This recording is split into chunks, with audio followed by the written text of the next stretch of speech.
Joe Rogan Podcast. Check it out. The Joe Rogan Experience. Train by day, Joe Rogan Podcast by night, all day. Nice to meet you, sir. Thanks for having me. My Great to be pleasure. in Austin, you know. Have you been here? You've been here before. You know, I grew up in Texas, and so we used to come up here for live music. I went to Baylor, and there was no music, no dancing. If you wanted to hear some live music, you came to Austin. So I've been here many times. Nice. It's a great spot. So here's your book, Deception, The Great Cover-Up. You were a lone voice of reason during the pandemic that, for me, you were extremely valuable. And I was cheering you on every step of the way. When you were grilling Anthony Fauci, with all due respect, you do not know what you are talking about. That guy was driving me fucking crazy. It was mind-numbing how many people were going along with it and how many people just accepted what he was saying, ignored all the evidence that pointed to gain-of-function research, didn't freak out when it was quite obvious that he was lying about gain-of-function research. And I just thank God that you were grilling him, and at least it was on the record, and we could all watch it and see it. One of the greatest tragedies, and we knew this within days, was that children weren't getting sick, but that should have been used to our advantage. Children did not get sick. No child without a health issue really died. Well, they Zero. got sick, but it wasn't dangerous for Right. them. But My kids both got it. Right, but most of them had a very mild illness. And the point is that we knew this in China in the first couple of weeks, and we could have left the schools open. And some countries left the schools open. For the most part, Sweden left their schools open and treated this completely different and turned out with a similar, everybody wound up with a similar death rate, with primarily the people dying were people were older and overweight, or both. Right. And well, the argument was you're going to bring it home and you're going to infect your grandma and she's going to die. All right. That was The argument didn't really hold water, though, because everybody got it anyway. And so, But we didn't know that in the beginning, right? In the beginning, they were lying, and they were saying that, although we now know that there was no data that showed that the vaccine stopped infection and stopped transmission. But here's another thought. You could have said, yeah, kids could take it to their grandparents, so until the kid has gotten it and recovered for 2 weeks, tell them not to visit their grandparents. You know what I mean? Well, the problem was the people that live with their grandparents. Yeah, I know. And there would be the exceptions to the rule. But most of the people, the death rate we already knew in China was very, very small once you added in the kids. Initially, they were saying it was a 3% death rate, which would have been, instead of 1 million people, would have been significantly more. 3 million people may have died. But they knew the death rate was less than that in China early on. But part of the reason they thought it was so high is they weren't counting all the asymptomatic cases. They knew how many people were sick and how many people died, but the denominator was the number of people who actually were sick or who actually got the infection, but they weren't counting millions of people. And but Anthony Fauci denied this at every step. He denied that natural immunity would protect you. And one of my favorite quotes was from a guy named Martin Kulldorff. He was an epidemiologist at Harvard who ended up getting fired. But recently he tweeted out, as about a year or two ago, he said, well, we knew about natural immunity from the time of the Athenian plague in 436 BC, and we knew that knowledge until 2020, and then we lost all knowledge of natural immunity. But the good news is in 2025, we're starting to get back that knowledge. But this was, Anthony Fauci knew better. He couldn't even read his own basic immunology books about, the fact that you do develop immunity. Is it perfect? No. Can you get COVID more than once? Yes. But I defy you to tell me somebody who got it the second time who died the second time. You know what I mean? People got it less severely so the second time they got it, if they got it at all. Much less severely so. I got it twice, and the second time I couldn't even believe it was actually COVID. It was back when we were testing every day. We would test all the guests. We would test all the staff before we did the show. And I came in and I had the sniffles. That's it. And they said, you have COVID. And I was like, this is hilarious. And I understand you did so well because your personal doctor was Sanjay Gupta. That clip of you and he on the program is my favorite clip of all time. I don't know what he thought was going to happen. I think he just thought he was going to come in here and CNN was going to send their medical mercenary in with all his knowledge. Right. But you can't argue with someone when you can't use facts. Right. So he didn't have any facts at his disposal. And he was working for a network that was openly lying about me taking veterinary medicine. Like, the whole thing was Right. surreal. And for someone who is, up until 2020, I mean, I was reasonably distrustful of mainstream news, but in a normal way. Like, I'm sure they bend things a little bit or twist things a little bit. I would have never thought I would watch a campaign against me like that, where every night it was horse dewormer, Joe Rogan, dangerous conspiracy theories, COVID denier, vaccine denier. I was like, this is fascinating. I think it brings up a broader question, too, that when people tell you there's a consensus, and because the consensus exists, you cannot object.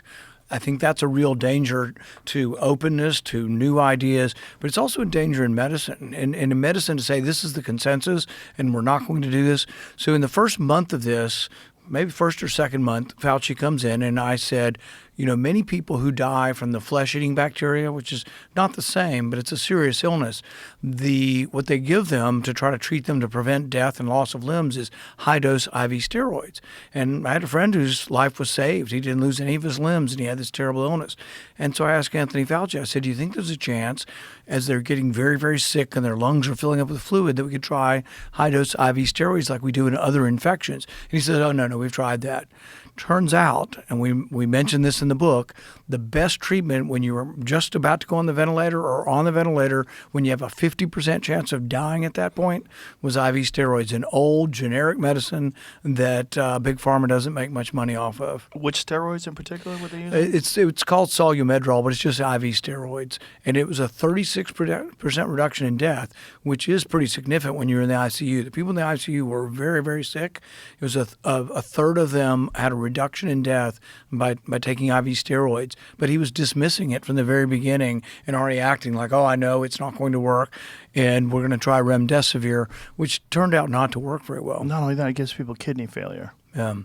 Well, I mean, he has a history of using medicine that has already been through the approval rating with, what they did with AZT during the pandemic of AIDS. Right. And that proved to be horrific, a terrible disaster. It's just amazing that the same guy ran the same playbook, Yeah, no, and it was really sad. And the other thing about natural immunity that needed to be brought up is, so all the people that were declared essential kept working. Like if you worked in a meat processing factory, these are hardworking people. Many of them, they're busting their butt all day long. And there'd be like 296 people at a meat packing place in Missouri. All of them got COVID. Most of them survived, but what we should have been telling them is 2 weeks after you got it, come back to work. You don't have to wear a mask now. You've had it. You have immunity. You won't spread it to your family.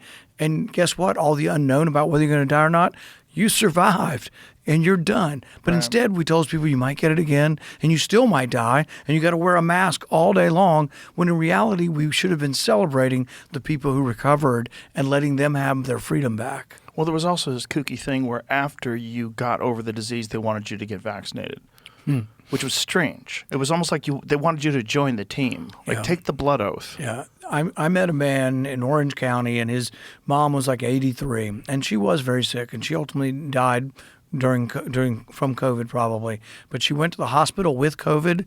They wouldn't admit her until she was vaccinated for COVID while she had COVID, which is actually against all recommendations.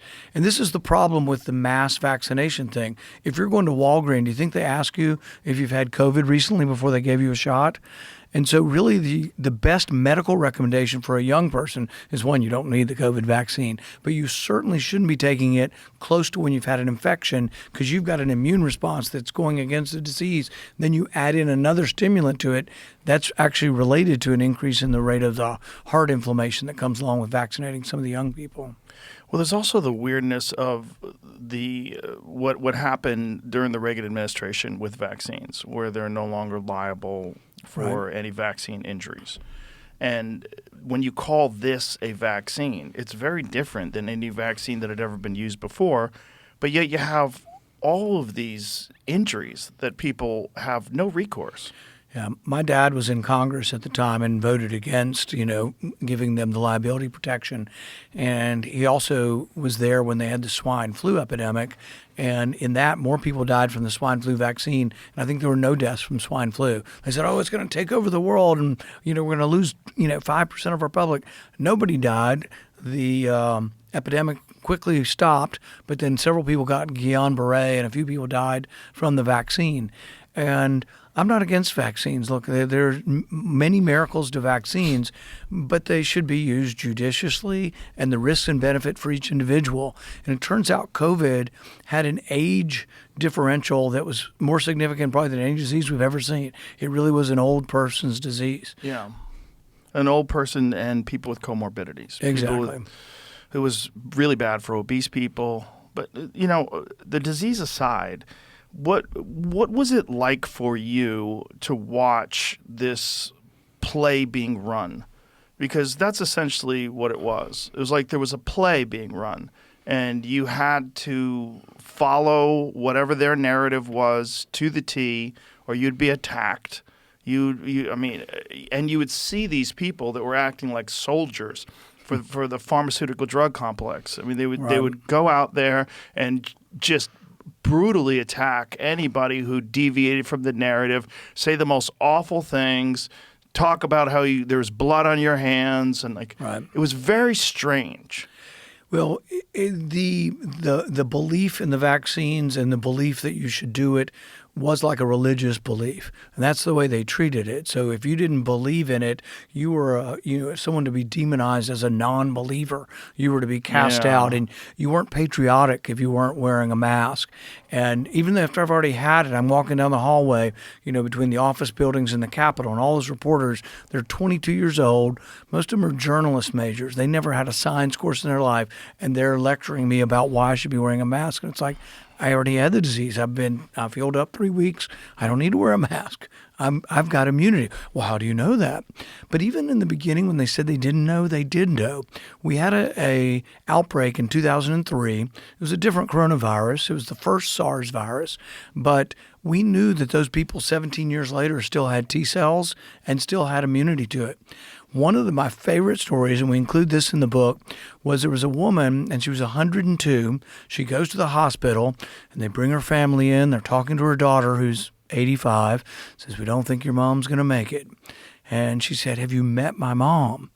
And they said, "Well," and she survived. But while she was there, they decided to test her for antibodies to the Spanish flu because when she was 6 months old, her mother was coming across the Atlantic. Her mom died from the Spanish flu. She got it, survived. They tested her 100 years later. She still had antibodies to the Spanish flu. So immunity lasts a long damn time. Wow. That's crazy. But what was it like being in the government and seeing all this play out, and that it was illogical, it didn't make any sense, but yet everyone was following the playbook? Well, people without any kind of scientific background were lecturing people. Sherrod Brown from Ohio was a senator. He was the worst. He would stop the proceedings and start pointing and yelling at me for not having a mask. In the House, they made him wear the mask, and so you got everybody in there with a mask. I got the infection like in March of 2020, so I got it just as it came over. I'm all healed up. I volunteered in the hospital when I was done because I had immunity. And at that time, you're right, we didn't know everything, and there were some risks to the orderlies and nurses. So when they had to rotate patients that were on the ventilator, I would go in and help them. So one less person had to go in the room because I had immunity. And everybody acknowledged that I did in my local hospital. They didn't ask, there was no vaccine at the time anyway. And so, but they all acknowledged that, oh, this is great, he's coming in, he has immunity, and he can help take the place of someone else who's having to risk being in the room when we move patients around. One of my favorite scenes was there was a musical performance where there was a bunch of flutists and they had masks on with a hole cut out so they could play their flute through the mask. I was like, This is wild. I mean... Well, yeah. Explain to me the science of that. I can eat my peanuts for 20 minutes on the plane. And my favorite is some of the flight attendants were great. Some of them would actually come up to me and pass messages. I would get a little folded up message, thank you for what you're doing, thank you for challenging Fauci. But then some of them were Karens, and it brings out the worst in you. A little bit of power can bring out the worst in people. And some of them were, sir, You're not eating your peanuts faster. Eat your peanuts faster. You need to put your mask They don't on really in serve between eating peanuts on peanuts. planes anymore. You're dating yourself. No, they still do have peanuts on the plane. But are peanuts? Don't they keep them off planes because if people have severe peanut allergies? They do, and that's a whole nother story. And have you ever had Marty McCary on? I have not, but I'm trying to. Yeah, he wrote a book. He wrote a book called Blind Spots, and in it he writes about the peanut allergy. Right. And you know how you prevent the peanut allergy? Give Your kids when peanut they're very butter. young. Yeah. And now the recommendation, even from the American Pediatric Association, who are terrible, they're the worst people in the world on vaccine mythology and religiosity, but they finally came around. They said, don't get peanut butter for like a decade. We got all these allergies, but now they finally, I think, changed their official position. And I think in 3 months you're supposed to start introducing peanut butter to your kid. Why do you think they're the worst? When you said they're the worst on that? It's a blind notion, and it isn't based on risk-benefit analysis or anything. It's this devotion that you're a good person, but you're also a smart person if you believe. But it's in all vaccines.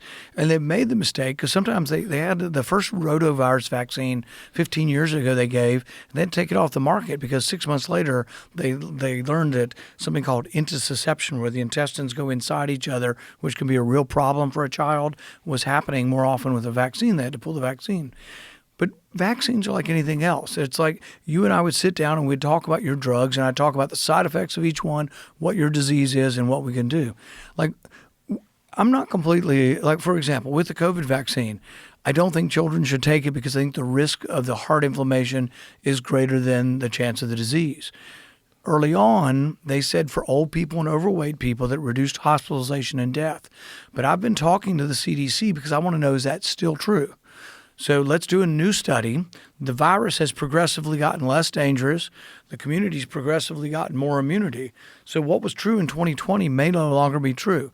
I want to know if you're over 65 and I give 1,000 people the vaccine, the brand new one, whatever it is, and I give 1,000 people no vaccine, is there a reduction in hospitalization and death? Because this isn't 2020 anymore. Well, not only that. I mean, when was the last time you heard of someone dying or being hospitalized? That's what I mean. COVID? It's not happening. It's not happening. Yeah. And so, but it's also because the strains, the variants have the decreased variants have in become severity. less. They've become less dangerous, and we've also increased our amount of immunity. And so we should study this again. Why? Because Big Pharma's just making a gazillion dollars off of still scaring everybody over 65. And if it still works, I'll come on your show and say, take it if you're over 65. But I don't know if it works, and I doubt that it works because I don't hear of anybody dying from COVID anymore. Okay, if your New Year's resolution was change everything and be a new person, good luck. So instead of pretending you're going to meal prep kale forever or do morning cold plunges, here's one actually realistic thing, AG1. AG1 is a daily health drink that supports your energy, gut health, immune health, and helps fill common nutrient gaps. Just one scoop in cold water each morning and you're off. It's got over 75 vitamins, minerals, probiotics, and whole food ingredients in there. So instead of guessing whether you need a probiotic or a prebiotic or sorting through 10 different bottles of pills and powders, you can just do one scoop and get on with your day. It's great because it feels like the grown-up move, but for once, it's actually really easy. It takes like 30 seconds, and you'll notice the steadiness that sets you up for the day. Not wired, not crashing, just functional human being energy. I partnered with AG1 for years, and if you want to give it a try, head to drinkag1.com/Joe Rogan, and for a limited time, you'll get a free AG1 duffel bag and free AG1 welcome kit with your first AG1 subscription order. Only while supplies last. That's drinkag1.com/Joe Rogan or visit the link in the description to get started. But it's also this weird binary thing where it's like there's one thing that you could take and that's it. There's no talk about strengthening your immune system with vitamin supplementation and what are the other options that you could have once you actually get sick. Right. Like what can you do? IV vitamins are fantastic. Right. There's a lot of different things that people can do that are never recommended. And it's strange. And really the two things that were controversial, at least among a lot of things, but ivermectin and hydroxychloroquine, people will ask me about it and I'll say I don't know. The government refused to study it. And so it's very difficult because if you took in, let's say, 2020, the virus was dangerous, and let's say you took 5,000 people under the age of 50 and you gave them ivermectin, and you did 5,000 people and you gave them nothing, almost nobody died in either category, so it was hard to prove. But I don't think ivermectin was harmful. I don't think hydroxychloroquine was harmful either. But they wouldn't study it, and you need a big study. So to figure out, since the death rate was so low for healthy people, you might need 10,000 people in each arm of the study to figure out what works and what didn't work. There were some international studies showing ivermectin worked and hydroxychloroquine. There weren't many here, but Fauci shut them all down. They started a study, and then he shut it down. How does one guy get that kind of power? He was there forever. He was there about as long as I wrote an op-ed comparing him to J. Edgar Hoover. Hoover was there for 70 years, abused the civil liberties of people protesting for civil rights. He abused the liberty and the privacy of people protesting the Vietnam War. And so Hoover was a terrible person with his longevity. I think Fauci ranks right up there with his disregard for people's privacy. But even the stuff about the masks, do you know that we studied pandemics for a decade? Bill Gates has been given gazillions of dollars. He's gotten the government to spend money. And when we studied pandemics, all the way up until 2020, there was never a recommendation for masks among the public for respiratory virus. Fauci recommended against masks in a very public interview that was a video where he was talking about, it's not going to help you, and worse, maybe you'll mess with your face. And yeah, well, the good one was it was that Birdwell woman. She was in the administration. She writes him a letter in January. She says, "I have to go to a conference. Should I wear a mask?" And he writes back to her, "No, we've done all the studies, and there's no evidence that for a respiratory virus it works." And it turns out almost all the masks, the cloth masks, you've heard all this. The pores were bigger than the virus. The virus goes through them. The surgical mask a little better, but if you have these big gaps on either side, you think the virus isn't going around the mask, and it probably goes through that mask also. The N95 mask, if you're a doctor or nurse and you're going in and out of a room and you wash your hands and throw away the mask, there probably is some value. So in the hospital, they recommended this. But one of the reasons Anthony Fauci was such a danger is what he recommended was actually dangerous. So he's wearing a Washington Nationals cloth mask to show people, or he's wearing a Black Lives Matter mask to show people he cares. But if that's the advice and you're 75 years old and your wife has COVID and you're going in her room to take her food and you wear a cloth mask, you are risking getting COVID and dying yourself. He gave us the wrong advice. And then people thought they were safe with the cloth mask, so they're actually doing something they shouldn't do. Or they're, 85 years old and they're going to church, but they're wearing a cloth mask. Well, know that. You probably shouldn't go to church, frankly. You shouldn't be told you can't go to church, but actually the advice early on to avoid crowds and stay home if you were older or vulnerable. But the kids should have just gone to school and tried to stay away from, people. But eventually it happened anyway. It went everywhere. There was no stopping this virus. Well, there's never been a respiratory virus that stopped with a vaccine anyway, right? No, the flu vaccine doesn't really stop with it either, and I'm trying to get more statistics on the flu vaccine as well to see if it's accurate, because I think they lie to us every year about they say, oh well, it was it wasn't even the same category or type, but you're getting some crossover effect. I think most of the time that is being inflated. What they're telling you is not actually true, and I'm trying to get them at the CDC to study all of this again because they have the power and the numbers to look at large numbers. And let's be objective and tell people, what is the odds next year the flu vaccine will work for you? And we used to say, well, it may not work, but if you're at risk, go ahead and take it. So it used to be over 50 or over 65. Now they want everybody to take the flu vaccine.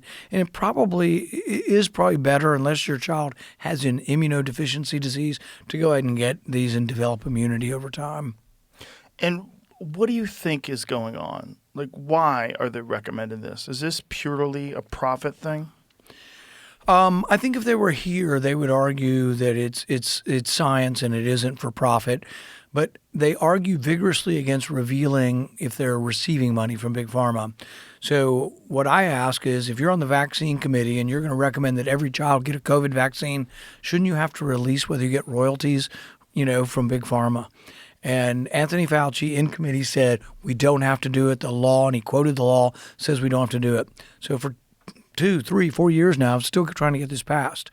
I've gotten all the Republicans to agree to it, and I've gotten all the Democrats but 2 or 3. And I'm still trying to get it passed unanimously. But it would say if you're a government scientist and you get royalties from Pfizer or from one of the big companies, you have to actually list it on a form, and really you should be then recused from voting. Yeah, well, also, why are doctors allowed to be financially incentivized? Yeah, that should be considered to be unethical or Yes. inappropriate. We did change some of the things with pharma and gifts to doctors about 10 years ago. It is better than it used to be as far as gifts to doctors, except for then they don't call this a gift. I think this should be under the gift ban. You should not be getting paid to use choose certain things. Because I think I think it's actually malpractice to give children the COVID vaccine. Are you aware of Mary Talley Bowden? Yep. Yeah, you know her story? Not a lot. I've met her before, I think. She told me that she has a small practice that's in like a strip mall, I believe outside of Houston. She said that in her small practice, if she had vaccinated everyone, she would have been compensated $1.5 million. It's a significant amount of money, yeah, and that people That's have listed crazy. it. Yeah, no, it's insane, and it's the one sort of exception to we have all these things preventing kickbacks to doctors, except for vaccines, and that's somehow exempt. So yeah, no, we've looked at whether legislation could fix this, and I don't think we've found a good answer, but I have definitely looked to see if there's a way Congress could try to fix this. What's amazing to me is how many people in the general public are not skeptical. How many people in the general public will hear this kind of conversation and immediately their hackles get up and they want to argue against this. Vaccines save more. Vaccines are so important. They have no information. They've done no research. They've never looked at it objectively. They don't understand the whole history of compensation and what happened with the immunity. So in the book, I tell the story of George Washington. One, to let people know I'm not against, and the smallpox vaccine was amazing. And in George Washington's day, it was actually live. So that what you did is, if you'd had smallpox and you were doing pretty well and you survived, and you didn't have a bad case, you had a minor case, you had 4 or 5 pox, not a lot. As you were recovering, they'd open a scab, take pus from your arm, stab somebody else's arm, and take the pus from your infection and stick it into someone else. That's a live vaccine. That's crazy. And it did have some people die from it, but the death rate from smallpox was 1 out of 3. And when it would show up in Boston, you'd have like 20,000 people die and the whole town would get it. It was terrible. And so people actually chose, but people weren't being forced to do it. But the George Washington case is very instructive. Martha wants to come visit him at the camps, at the war camps, and there were more deaths in the Revolutionary War from disease than there were from bullets. He says, you can't come until you're vaccinated for smallpox. It wasn't vaccinated, it was called inoculated because you're getting stuck with the disease, not a vaccine. And but people say, well, I guess Washington took it too if he believes so much in this.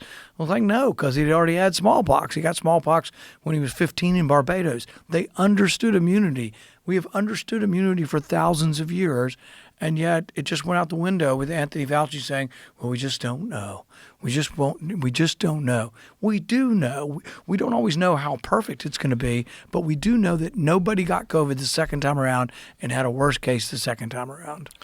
Well, one thing we do know is that when Biden left office, he was granted this very bizarre pardon where he got a pardon that goes back to 2014 for crimes he was never accused of, never convicted. I mean, it's got to be one of the first times that anybody's ever been pardoned. Yeah, and I think it should be challenged. And so we have, under the Biden administration, I sent criminal referrals for Anthony Fauci to Merrick Garland twice, and I sent them evidence that he had lied to Congress, which was a felony. They just ignored me. I've been working with Bobby Kennedy, and he's been very helpful on this. I have a good relationship with him. He's given us a lot of information, and we've looked at the communications. And in Anthony Fauci's communications, we now have evidence that he was telling people like Francis Collins, read this and destroy it. Well, you can't do that. The executive branch, when they communicate, they're required to keep their communications, and they're required to do it on government devices. So we have this evidence, and I've summarized it again in a criminal referral to Trump's attorney general, and I still haven't gotten action. But there's a couple reasons we should do it. One, he shouldn't get away with lying. He shouldn't get away with destroying records. But two, we should check the pardon. Is an auto pen pardon valid? And is a pardon a retrospective pardon back 10 years that doesn't mention a crime? Can you give people a pardon for everything they did in a 10-year period? I can't imagine, and I think the court might narrow that. But it doesn't happen unless the Trump Justice Department will do something. And I've been sending them referrals, and I can't get them to do anything. I can't guarantee they'll win. They might lose, but they ought to go to court. Take it to court. When you were having that conversation with him about gain-of-function research, which clearly gain-of-function research was being done at the Wuhan lab, Right. And he was just standing in front saying that under the definition of gain-of-function research that does not qualify. But What was that like? We all knew he was lying, and he was parsing words. He was trying to have a semantics type of argument. But one of the reasons we know he's lying, and one of the things that I presented as evidence, is there was a group text chain on February 1st of 2020. So you have all these virologists who are saying privately it came from the lab and publicly it didn't. You have them all communicating. But one of the things Anthony Fauci says about the Wuhan lab is, he says, we know it's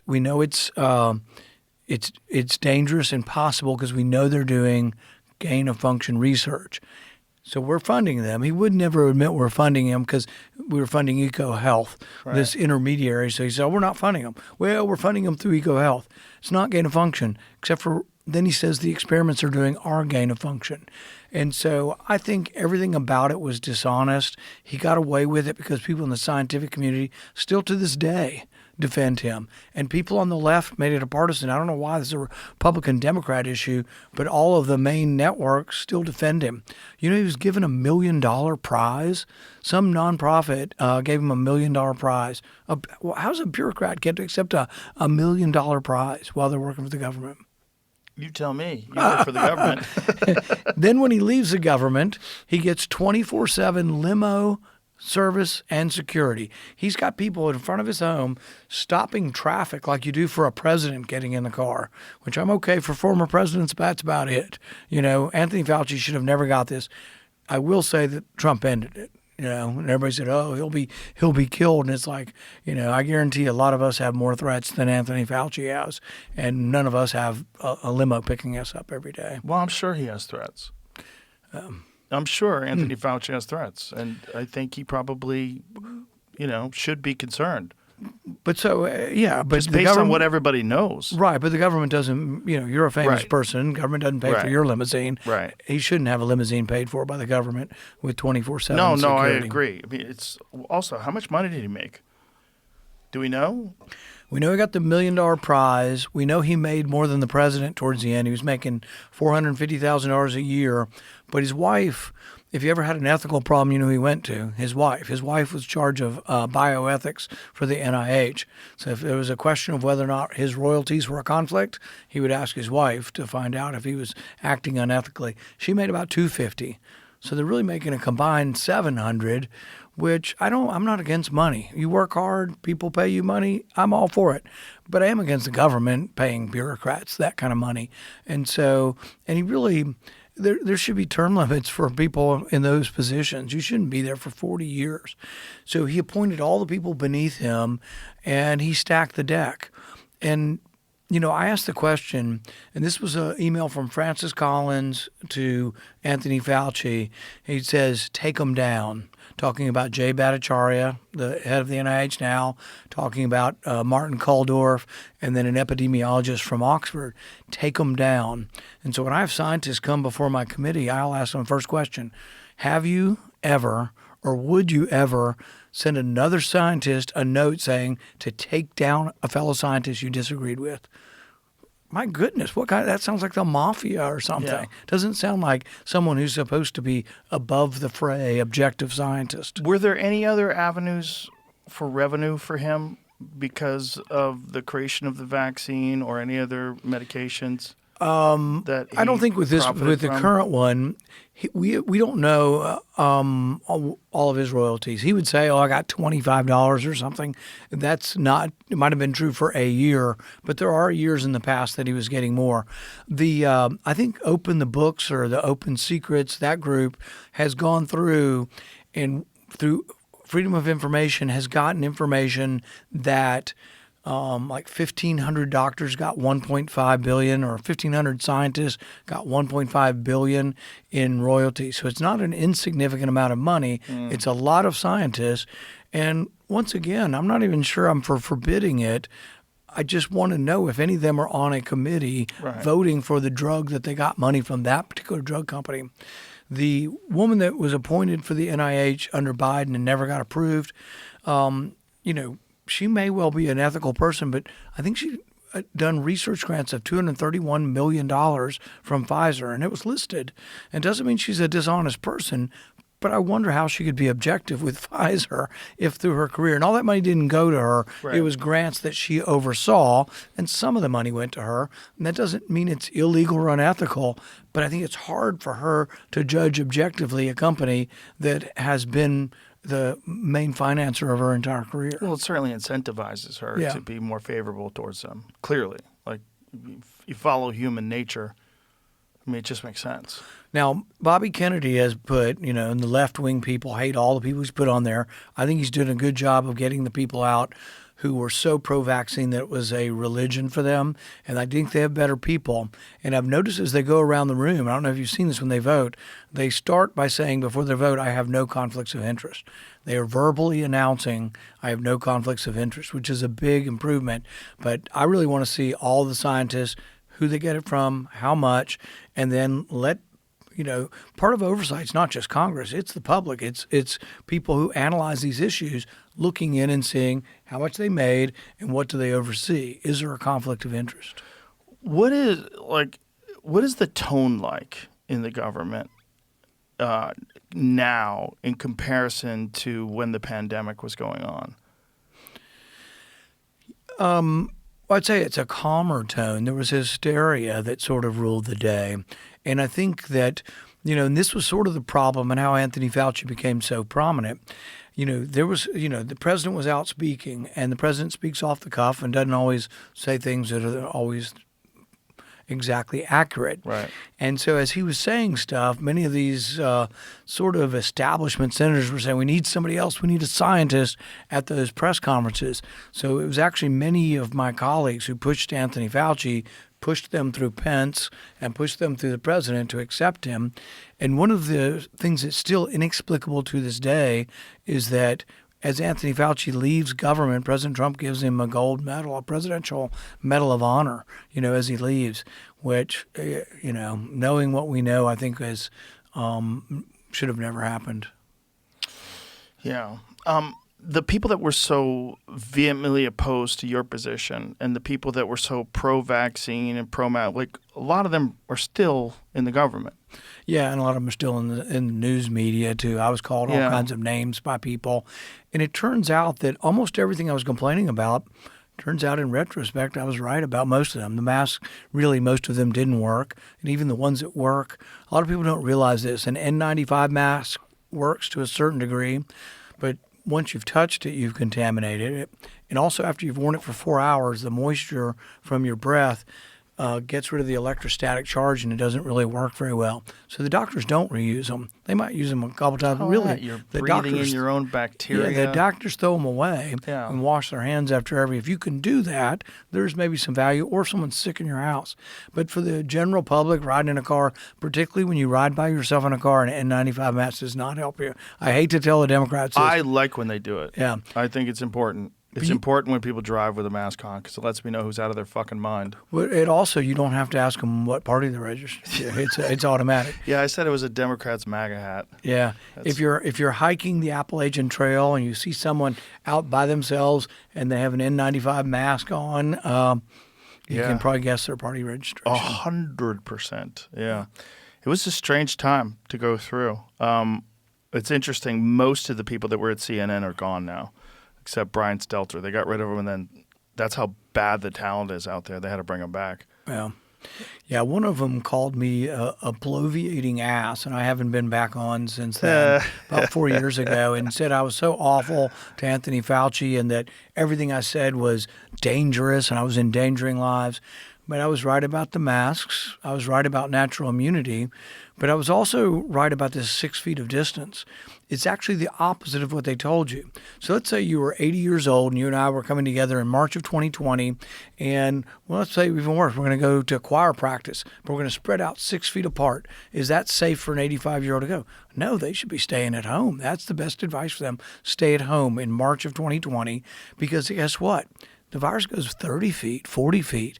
You know, if you're in this room. It was just made up. Yeah, it was made up, but it was made up in the wrong direction. So what it did is encourage people to stay 6 feet apart from people, go to a crowded room, go to choir practice, and just stay away from people. But if you're at risk, you shouldn't be at choir practice. Not by law, but by advice. So he actually gave you unsafe advice on the masks.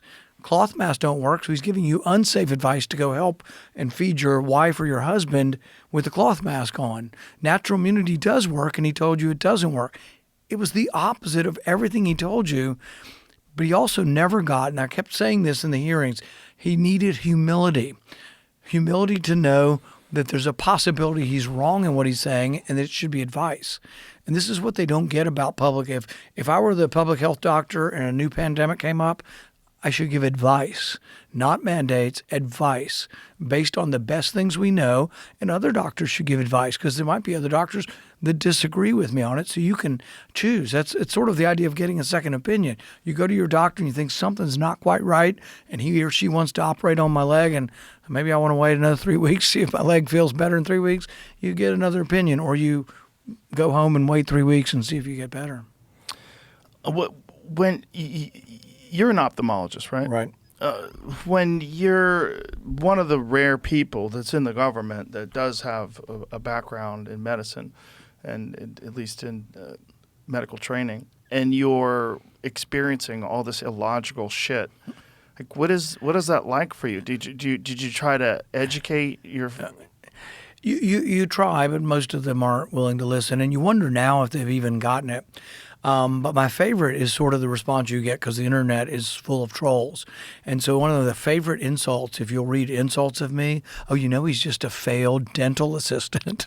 And it's like, well, not quite. But Why? How'd they come up with that one? I don't know. They somehow think I'm a dentist or an optometrist and I fit glasses or something. None of that's really true. But the people, it takes a long time for people. I think slowly some of them, I think half the Democrats actually think it may have come from the lab now. They're not real outspoken about it, but only half? Maybe. What's going on with the the other elected half? one? Yeah, this is maybe. So The other half still believe in a natural spillover? 3 years into this, the doctor of the Senate was still recommending that our 16-year-olds that are pages, they're 15, 16 years old, that they get 3 vaccines. And I absolutely steadfastly think that that's malpractice and a risk to them. So I fought it, and I would come to the floor, and this is weird. No one's ever done this. I would ask on the floor of the Senate for unanimous consent to pass a rule of the Senate that they can opt out of this program. You know, they can listen, write, check something, and opt out. Because it turns out that the myocarditis increases in prevalence the more you take. So if you take one COVID vaccine, it's less likely you get myocarditis. If you take a second one, it's a little more likely, a third one. So it's the opposite of what you should be telling children. And the death rate for a healthy 16-year-old really is essentially zero. I mean, it is so close to zero. Somebody might be able to find a healthy year old that died at 16. Almost everybody that was on CNN, not to keep mentioning CNN, but they would put these people on there and they would hide the fact that they had terminal cancer. And it is sad that a child dies anytime, but they were dying from their cancer and they just happened to have COVID, you know, and it was dishonest because they were trying to scare regular people. Don't send your kid to school. The teachers union is right. We should never go back to school. We need another year out, which was just crazy. And Well, damaged our it's kids. also, there's a giant incentive that in this country and in New Zealand, they're the only 2 countries in the world where they allow pharmaceutical drug companies to advertise. Yeah. And it's a problem. I very rarely watch regular television, but every now and then I'll just go, what are these fucking crazy people up to? Yeah. And I'll watch MSNBC or CNN. And see a million drug the ads. number of drug ads is staggering. And the weirdness in those ads, the calm tone of their voice as they list off these horrific side effects. Well, and the thing that's hard to imagine is there's sometimes for a disease that like 5,000 people in the country have, a disease that as a physician, even though I know the names of most of the diseases, I'll be kind of uncertain now that I don't remember seeing anybody ever with that disease, and yet it's being advertised on MSNBC. And then the question is, do you think that affects what the newscasters are saying on the news? Right. And it does. That's why they're so all in with this. But you're right. It's not. They're not trying to use those ads to sell those drugs. They're using the money by putting those ads up to make sure that those You're probably right. pundits You're don't probably talk right. badly about the pharmaceutical drug companies. It's probably more about shaping the news than it is getting sales. Well, the proof is in the pudding. There have absolutely been horrific side effects of a bunch of different pharmaceutical drugs. You don't hear a peep about any of that stuff on CNN. And you wonder who's buying a drug when they say, well, you could die, you could become paralyzed, you could have a stroke, you could have a blood clot. Explosive bloody diarrhea, loss all your memory, suicidal ideation. It's just they just list them off. And they list them off like this. But consult your doctor. They're protecting you so you can take Ambien, but God forbid you take a hemp gummy. They will put your ass in jail if you take a hemp gummy. And they've just recently outlawed all the hemp stuff. And I've been fighting this for the last 2 months. But all the hemp products, I know Texas actually has a lot, they're all going to be banned within 1 year now. Now, how did that get passed? Mitch McConnell. How is that guy still around when he just freezes up every now and again? He locks up like Windows 95. He is very, very powerful, and a lot of people owe him. You know, he raised money for decades, hundreds of millions of dollars, passed it out to the lesser-known senators, and helped them get elected when they would get challenges. And so then they all owe him. And so I forced an amendment. And it's funny, then the people on the internet go, why are you doing this? The government shut down. Why are you gumming up the works with a vote on hemp? Because they stuck it on the bill to reopen the government. It's not my choice to talk about hemp at that time. That was my only choice. And so I brought forward an amendment. I got like 20-something votes, and 70 of them voted. But they voted to set the limit and to change the amount of THC in the plant. So all the plants are illegal now. All the seeds are illegal. There's a real industry of farmers who grow this. And the thing is, who are we to tell somebody who can't sleep at night that an Ambien's better for them than taking a hemp gummy to go to sleep at night? Or a veteran who could take Percocet or some kind of psychotropic drug, or who has anxiety or post-traumatic stress, and we're going to tell them they can't take a hemp gummy. I think it's insane and very much this presumption that we know what's best for everyone. Is this the alcohol lobby? Like, what is the motivation? There was a little bit of the alcohol lobby and the cannabis lobby. The cannabis people hate the hemp people. The cannabis people hate the hemp people. Well, it's complicated. The cannabis industry develops state by state, and you really can't make a marijuana product in Colorado and sell it in Kentucky. It can't go across state lines. The hemp, because it was legalized nationally, they were selling it across state lines. So we have big companies now that sell the hemp gummies, and you can order them through the mail across state lines until this law came about. And McConnell always felt it was an unintended consequence, and some of the growth might have been, but I don't think it was. There were some bad products out there, and all of us, including the hemp industry, said, all right, let's regulate this. Let's not have 100 milligram gummies. The more traditional is sort of like 5 milligrams. That's in a drink or in a gummy that people will take. Reasonable. Yeah, and I think I haven't taken it. I'm for the freedom to take it, but I sleep pretty good. But so it's not really something I can attest to exactly how it works, but people who do take it to me that have one of the drinks say it might be like drinking a beer, or maybe not even drinking a beer when you drink one of these THC drinks. So the cannabis businesses in the states where it's legal don't want it legal nationally, because then it would interfere with their business, because you'd be able to order it through the mail. Well, they'd probably accept it if we'd legalized cannabis nationally, and then they would compete with hemp. But what was going on is we haven't legalized cannabis nationally. We've legalized it state by state. But I don't think, even if your state has legal adult use and another one does, I don't think you can transfer it across the state lines. You're saying hemp, but you really mean THC. That's for marijuana. CBD, that's CBD and THC, correct? Yeah, CBD has a little bit of THC in it, and so do the hemp gummies have some THC in it, and in the drinks too. It's about 5 milligrams in a lot of the different doses. There are different doses, but that's and so all of those are going to be illegal? Yeah, the McConnell language says you can't have more than 0.4 milligrams, which is such a low number that I don't think it'll have any effect. I mean, frankly, the THC is the effect, and so if you make the THC number so small, I don't think people will take them. The CBD oil, people might still take some of that, but I assume if the effect that people are getting from the CBD oil, if they rub it on, has to be the THC. No. CBD itself with no THC has a beneficial effect. Okay.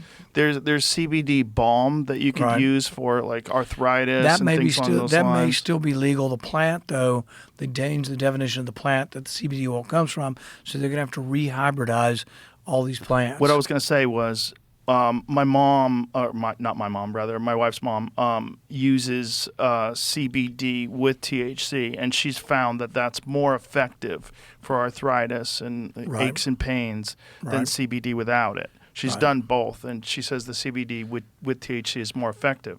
And there are some people, and once again, I'm not here to tell you to take it or not take it. I'm for the freedom for people to make their own decision. Yeah.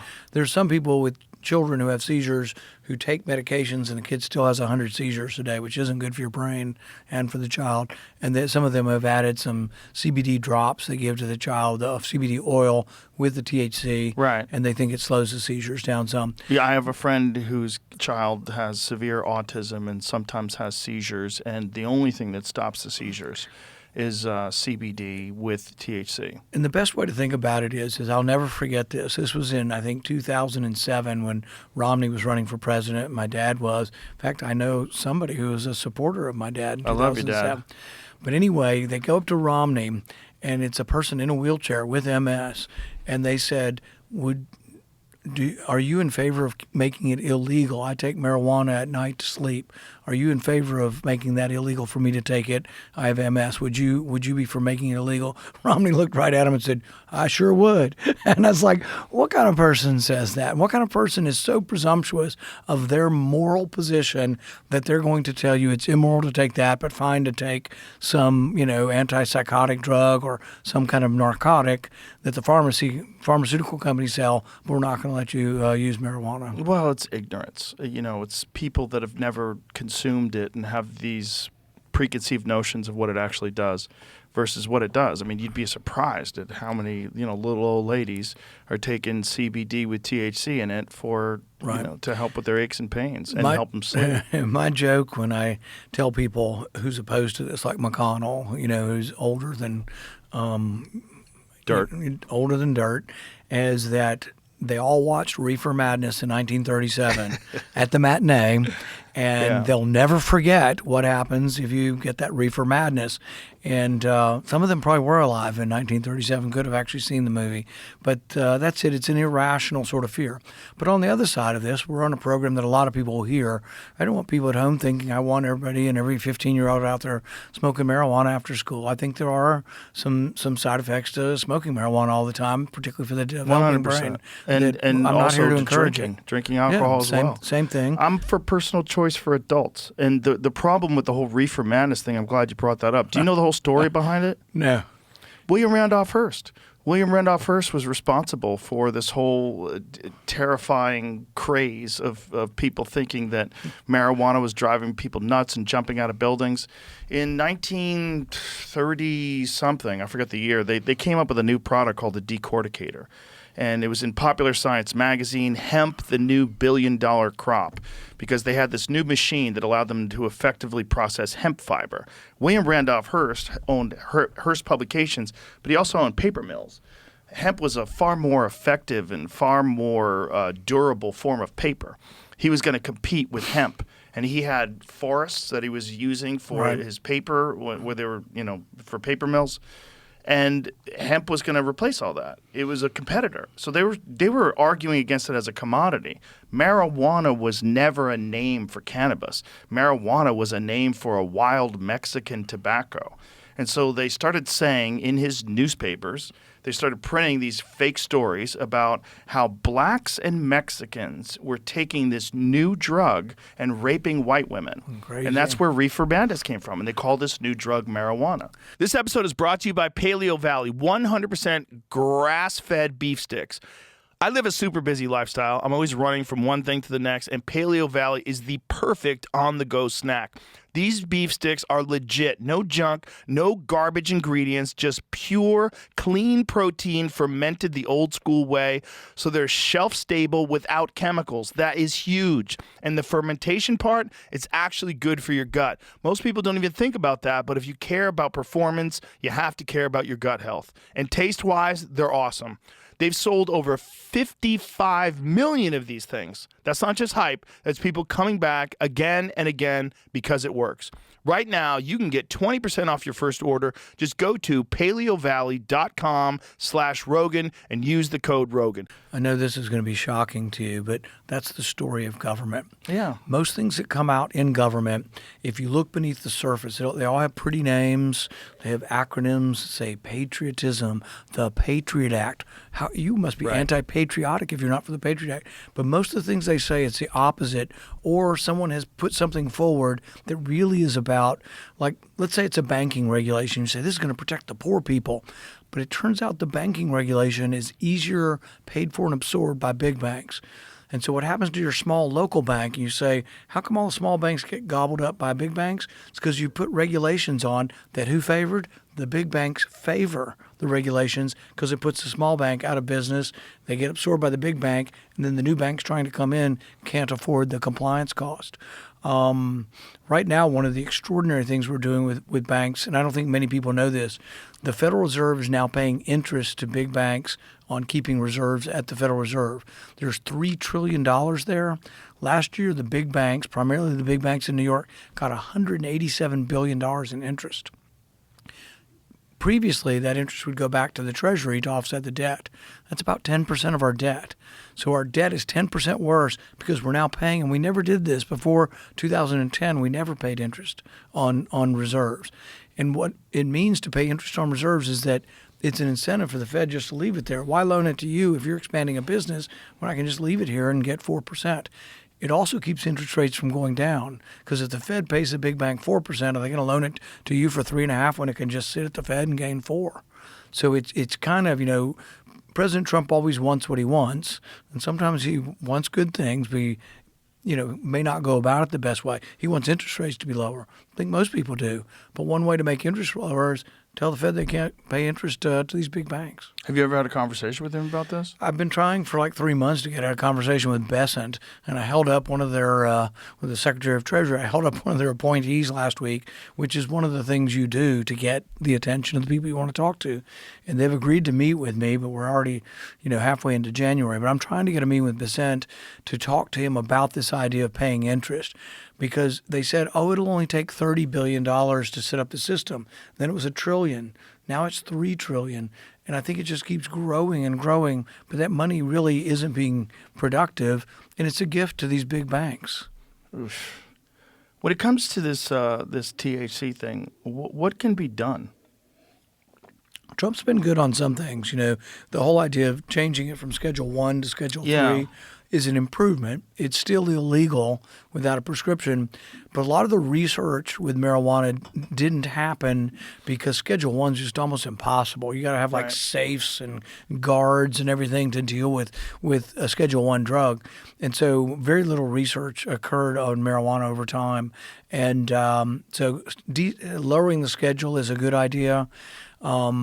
State by state has kind of worked in the sense that it's allowed people to see what it's like and get used to it.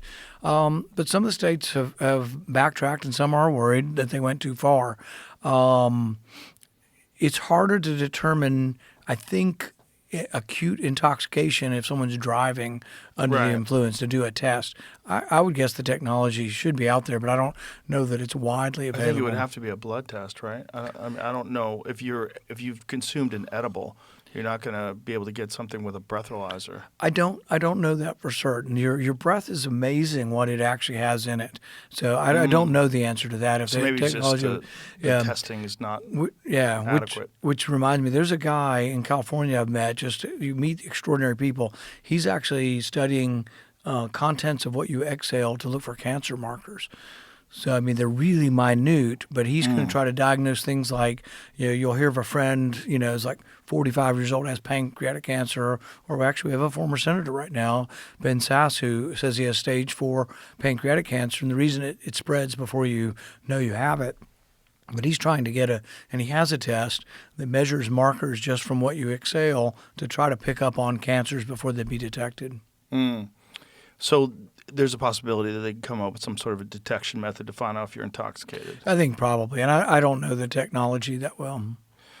But it's either way, just for responsible use for adults, it just doesn't make any sense that they would change it from what it is now and make it more restrictive. Right. I don't think any states have gone backwards. Most states have gone forward. We finally, in Kentucky, we don't have adult use, but I think we've just legalized the medical. But the way medical works, it's still strictly by state. So you have to have physicians who decide to prescribe it, farmers who decide to grow it, and it's a little bit of a niche industry. And like most industries in our country, one state gets really good and they export it to other states, and some climates are better for growing it. But that has been a hindrance to the marijuana industry. Well, it's also you're enabling the cartel to make money off of it. That's the real problem. I had a gentleman on my podcast named John Norris. He was a game warden in California, and just checking fishing licenses and making sure that people are following the laws, and wound up chasing down a dry creek and trying to find out had a farmer diverted the creek, what had happened here. Well, it turned out there was an illegal grow operation by the cartel.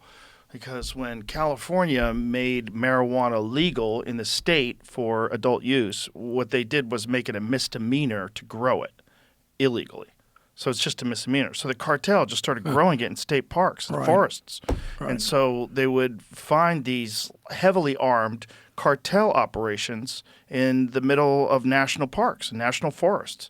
And, his group became he's got a great book called Hidden War. And his organization became essentially a tactical group. They had Belgian Malinois and bulletproof vests, and they were having shootouts with the cartel in the forest. Because these guys were growing this stuff, and 90% of all the marijuana that's sold in these states where it's illegal was being grown in a state where it's only a misdemeanor to grow it. Right. And so they were growing it in California. And they were using all sorts of horrific pesticides and herbicides that are illegal everywhere else, but they would use them. And so you'd get pesticide poisoning, herbicide poisoning. It's crazy. It's it's just responsible adult use we're curtailing, and the way we're doing this is by propping up these illegal drug cartels the same way that during alcohol prohibition they propped up the mob and the moonshiners. And this is what people don't understand about prohibition. When you have prohibition, you get products that are more dangerous because they're not openly regulated. You also have more young people using it because if it's already illegal, what do I care? If I'm selling out of the back of my car, I'm not going to check your ID. So we to get adult use and to get rules on those things, it's better to actually have it legal. So with the hemp thing, McConnell, I'm in the same state. So he goes home and he tells everybody, Rand Paul wants your kids to use hemp. That's not true because Kentucky passed a state law that says you have to be 21, regulates the amount. His law is going to overturn that, and there is no federal law on the age of hemp. So he's actually the one who's going to overturn the law by prohibiting it all. But most of the states have reasonably looked at this. Now, Texas looked at it, and then Texas was going to ban it, and then Governor Abbott stepped up and vetoed it. But Texas, the legislature was terrible. They passed a ban on hemp here, and then Abbott's vetoed it. It's sort of in limbo now. So when this national one, when does this go into effect? It's 1 year from when we passed it, and I think we passed it in probably November. So this coming November, the entire hemp industry will go bust. This is a $25 billion industry. This is not a small industry. There's a lot of jobs. There's a lot of people using it. Like you say, these aren't reefer madness people out there committing crimes. It's your grandmother, your mother. It's people who have difficulty sleeping. It's, there's still hope, and I'm trying to reverse it. I have several bills that we're working on and going to introduce in the near future to either try to extend the deadline and or change it. I'd like to change it where if your state has regulated it, the federal government would accede to your state regulation. or allow your state to regulate it. It's got to be very bizarre being a rational person working for the government. Yeah. The people up there are of a different sort. Many of them have never worked really outside of government, so they really, Fun.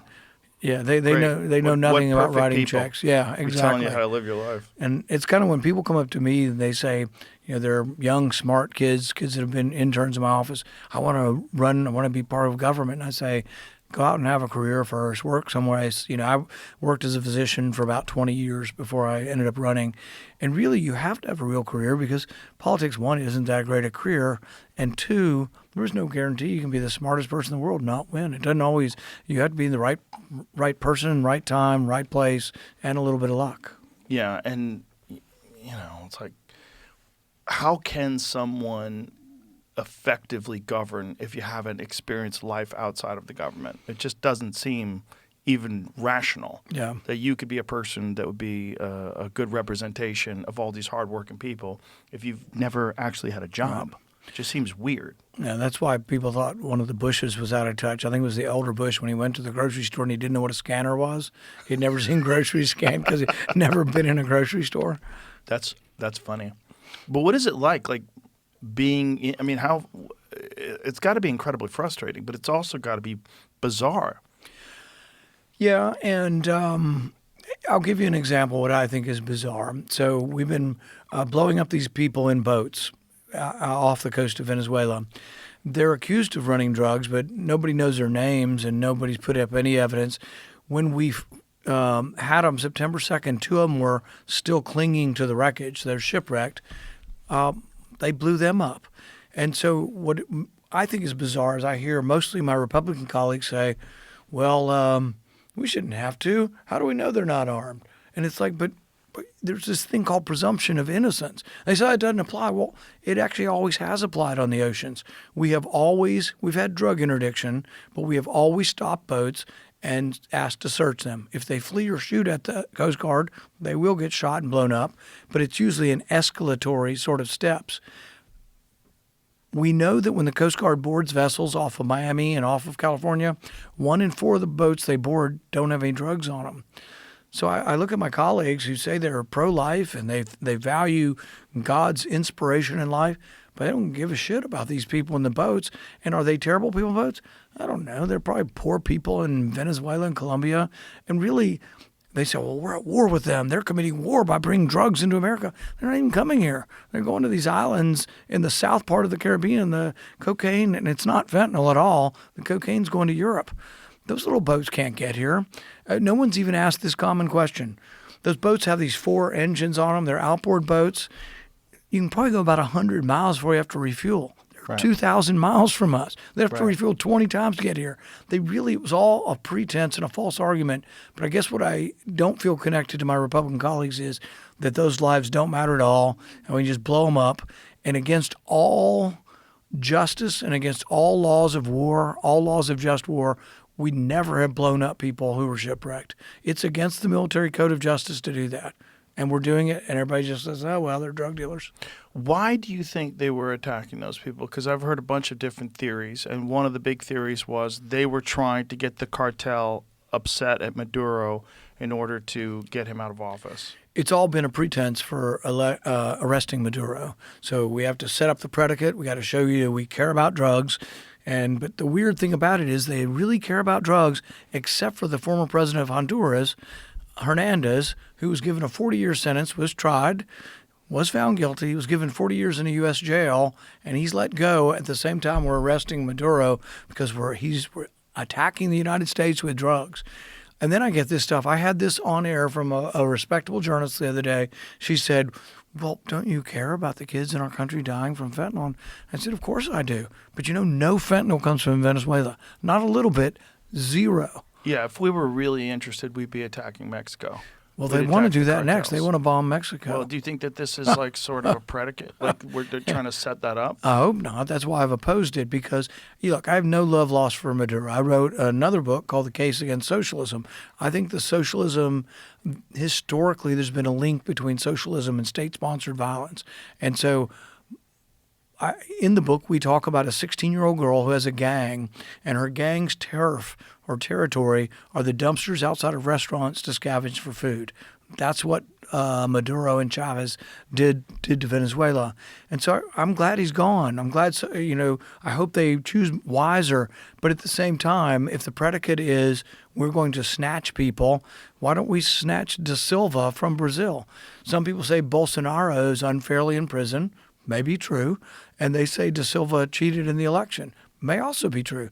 But should the President of the United States, no matter he or she is, have the ability, without a vote of Congress, the people's representatives, just go snatch people out of jails in Brazil and put a new government in?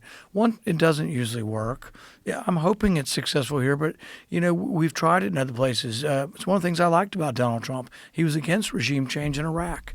He was against regime change in Libya, and it didn't work real well in Iraq or Libya. So what do you think changed? Why do you think they're so interested in Venezuela? Do you think it's just because of the oil? Influence, and I've jokingly said that there ought to be a reoccurring issue that we thought was resolved with the software. Are you back? Okay. All right, we're good. Sorry, folks. The program was interrupted by the NSA. They are spying on the show to see. So here's the question. The Biden administration had a $20 million, was it $20 or $22 million bounty on Maduro? Like, they've wanted Maduro out forever. Why was that? Because they don't have free elections. It's an authoritarian government. The people are suffering. So it's this idea that that's wrong and government should. And I think that's a noble concept, to want better government, more freedom for people. But I could probably list for you a dozen different countries that have autocratic rulers right now, and we could go in and we could arrest them all and put people in place. But it sometimes backfires. For example, I think there's a good feeling towards America from a lot of Venezuelans right now that are happy that Maduro's gone.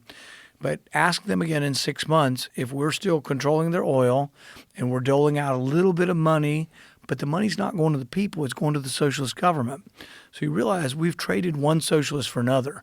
Right. Maduro's gone, but his second in charge, who was elected with him and holds all of his beliefs, is there. And if she graciously or fearfully decides to accept what they're telling her, that we're going to confiscate all the oil and we're going to sell it on the international market, we're going to give her a little bit back if she behaves, and let's say that austerity doesn't lead to a real vibrant economy, I think 6 months from now, the people will be just as upset as they were. And they'll still have the same government, essentially. Right. So one of the things that I've read was one of the primary reasons why we went in was because Russia and China were also interested in Venezuela's oil. And China had met with Maduro literally the day that he was kidnapped by the United States, right? Right. Yeah, I think China gets about 4% of their oil, so it's a small amount of their oil. The best way, I think, is not through war to keep China out of South America. It's through trade, cooperation. That's why threatening to bomb Colombia was a bad idea, because we should continue to trade. We buy coffee from them. We buy bananas from down there. We should have trade. So this Monday, I sent the president a text, and he responded to him. I said, the ambassador called me, and he said their president's been trying for several months to get a phone call through, and he'd love to talk to President Trump. And the good thing about President Trump, and this is something I always really like about him, he'll make decisions on the spot. He didn't ask a committee to vote on whether he can talk to the president. He said, of course I will. And the president still has good instincts. I disagreed with the bombing of the boats and the bombing of Maduro. I'm not too unhappy with the result, but I don't want the chaos to spread to Colombia. And I think Colombia does cooperate with us, particularly on the drug trade. It's not perfect, but they do cooperate. But he did end up making a phone call to the president of Colombia, and I think the setting is for less of a problem. And you say, well, why have things changed from where he was talking about regime change in the campaign? Some of it's the influence of the people around him.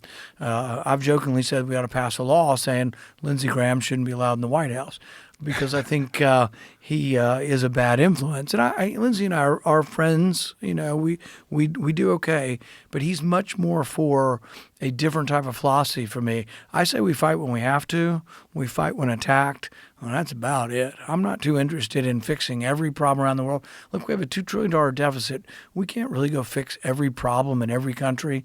And sometimes when we try to change the regime and put better people in, we get the opposite. Right. Well, this is your dad's philosophy as well. Yep. That's one of the things I really enjoyed about him. When you see these things at play, like the kidnapping of Venezuela and the bombing of the boats, how informed are you about why they're making their decisions? Are you do you have conversations with the people that are making the decisions? We do, but the reasoning is mostly public. Like, we'll get briefings. We've had briefings on the boats. Like, what do they say in those briefings? They say that I'll ask, are they carrying arms? Because it kind of makes a difference whether you kill unarmed people to me. Right. And they'll say, yes, their arms are drugs, and they're invading us with drugs. Okay, but they're not really, right? Because if you look at it geographically, like you were just saying, they're so far away from us. They're in small boats, and they're not bringing those drugs to the United States. And the only way they can make war with the drugs is if they're hitting you over the head with the drugs and then making you take the drugs, all right? So I think that's ridiculous. And I think that there is a difference between crime and war. And the reason why they have to get it is that normally, like, if, let's say, the boat came all the way here, that speedboat got all the way to Miami, offloaded it into a U-Haul truck, and it's going down the road. Do we stand on the side of the road and hit it with grenade launchers? Nobody would be for that. All of a sudden, we're going to believe that, well, gosh, we might blow up the wrong truck, or maybe we got the information wrong. We would stop and search them. But why don't we do the boats? The Coast Guard actually still does. Amidst all this, Coast Guard's still stopping dozens of boats. But they tell us we're only blowing up the ones that are related to the terrorists, the Tren de Aragua or whatever. Mm-hmm. I don't know how they can know that with certainty. I don't know how they can know with certainty that I think most of these probably were drug boats. So why do you think they're doing it then? They wanted regime change, and I think Rubio has wanted regime change. He's been itching for it for 15 years, and I think he has a great deal of influence with the president. And they've convinced, and it's selling someone like the president that he can use his power for good is an argument that I think a lot of people would succumb to. He believes that he's doing good, and if it all works out and freedom rings true in Venezuela, people will say, well, gosh, yeah, I think he did. And that's where now people think he did the right thing. I think people don't know yet what's going to happen, whether or not people are going to be happy keeping the same socialist government, whether they'll have a free election and somebody else will win isn't known yet. But I do think that while he's done that, and it seems to have worked, it's my job and others to say that really invading Greenland's not a reasonable thing. Invading Cuba, invading Colombia, that there has to be pushback. But I get a lot of flack. I mean, there are people that rally behind the president that are telling me I need to pipe down, that I need to be quiet. So the threats. Who tells you that? Well, a lot of the mob, the internet mob is angry. Internet is angry. Yeah, you can't read that. Yeah, you can't. But you got to be a little bit wary also. But I mean, there is a thought. And I don't think it's good for government, though. I also don't even think it's good for the president, who I largely like on a lot of issues. It's not good for him to have no critics, for people to be afraid to criticize him. I agree. So is the argument that they want regime change that these cartels are working with Maduro? And that's why we blow them up? That's sort of the argument, but I don't think the cartels and the drugs are really important. It's about regime change. But if it's about regime change, why blow up the drug boats? Because they need a drug predicate. They want to say this isn't war. It is kind of war, and we're going to take people as if it's war, but it's not really war. It was an arrest warrant. And they've actually persuaded some otherwise good people in my caucus to say, well, normally I would be against bombing another nation's capital and removing the leader. Oh, but he was indicted for the indictment. Most people don't know this. Part of the indictment is for drugs, but he's breaking a U.S. law. How do we indict foreigners in their country? They haven't broken law in our country for breaking a law. But other than drugs, they've also indicted Maduro for possessing or conspiring to possess machine guns. And it's like, What leader in the world doesn't have security guards with machine guns? We have machine guns. Wait a minute. Did Maduro personally have illegal machine guns? And illegal how? Is it illegal internationally? Like, what does that mean? It means absolutely nothing. That's crazy. That means completely how insane. many people in Texas have machine guns? You could legally have them here. I used to go to the Machine Gun Fest, and it was a machine gun shootout. They'd have a line of 50 machine guns, and you have to have a special permit to get them, but Right. you can get them. And but the thing is what's ridiculous about it is our leaders, our soldiers have machine Of course. guns. Every country that has soldiers and security forces has machine guns, but to indict him, but that's then their argument is it's okay to blow up Caracas. It's okay to do something that looks like a war, but it's not a war because it was just an arrest warrant. It's a game. It's gamesmanship for people who might succumb to I think a silly argument. So what is the primary motivation for regime change? It can't just be he's a bad guy. Because no, there's I think a lot of bad guys. I think a country suffers, and people justifiably want better stuff for the people there. I think they also do worry, as you mentioned earlier. They say there's too much influence of Russia and China there. I think that's what I've been reading most that makes sense, is that the concern was that China or Russia was going to ramp up oil production. Right. But I don't know. You know, the whole oil situation is an example of why socialism doesn't work very well. I mean, it's like 30 years old. Everything's old. Everything's rotting and rusting. They do 1 million barrels a day. They have more oil than Saudi Arabia, but they are just, it's completely incompetent. And mainly because the one thing that capitalism does is it gives you supply and demand and a price.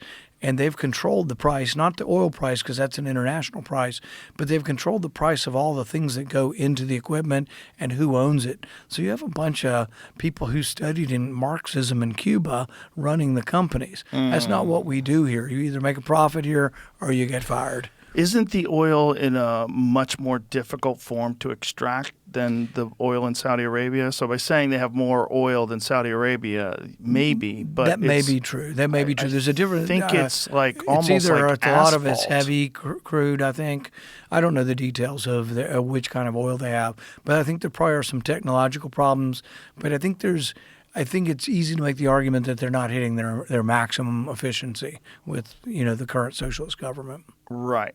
I think that's a good argument. But the what I'd read about the extraction was that the oil that is in Venezuela is almost like asphalt, and that it requires all these that could be chemicals to break it down. And so there may be more difficulty than Saudi Arabia, but I think also the system, so when you look at Venezuela and you look at what happens under price controls, you need prices to go up and down based on demand because if you don't, you have shortages. If you set the price too low, and I'm a manufacturer, I'm not going to sell it for that. So you all of a sudden get shortage.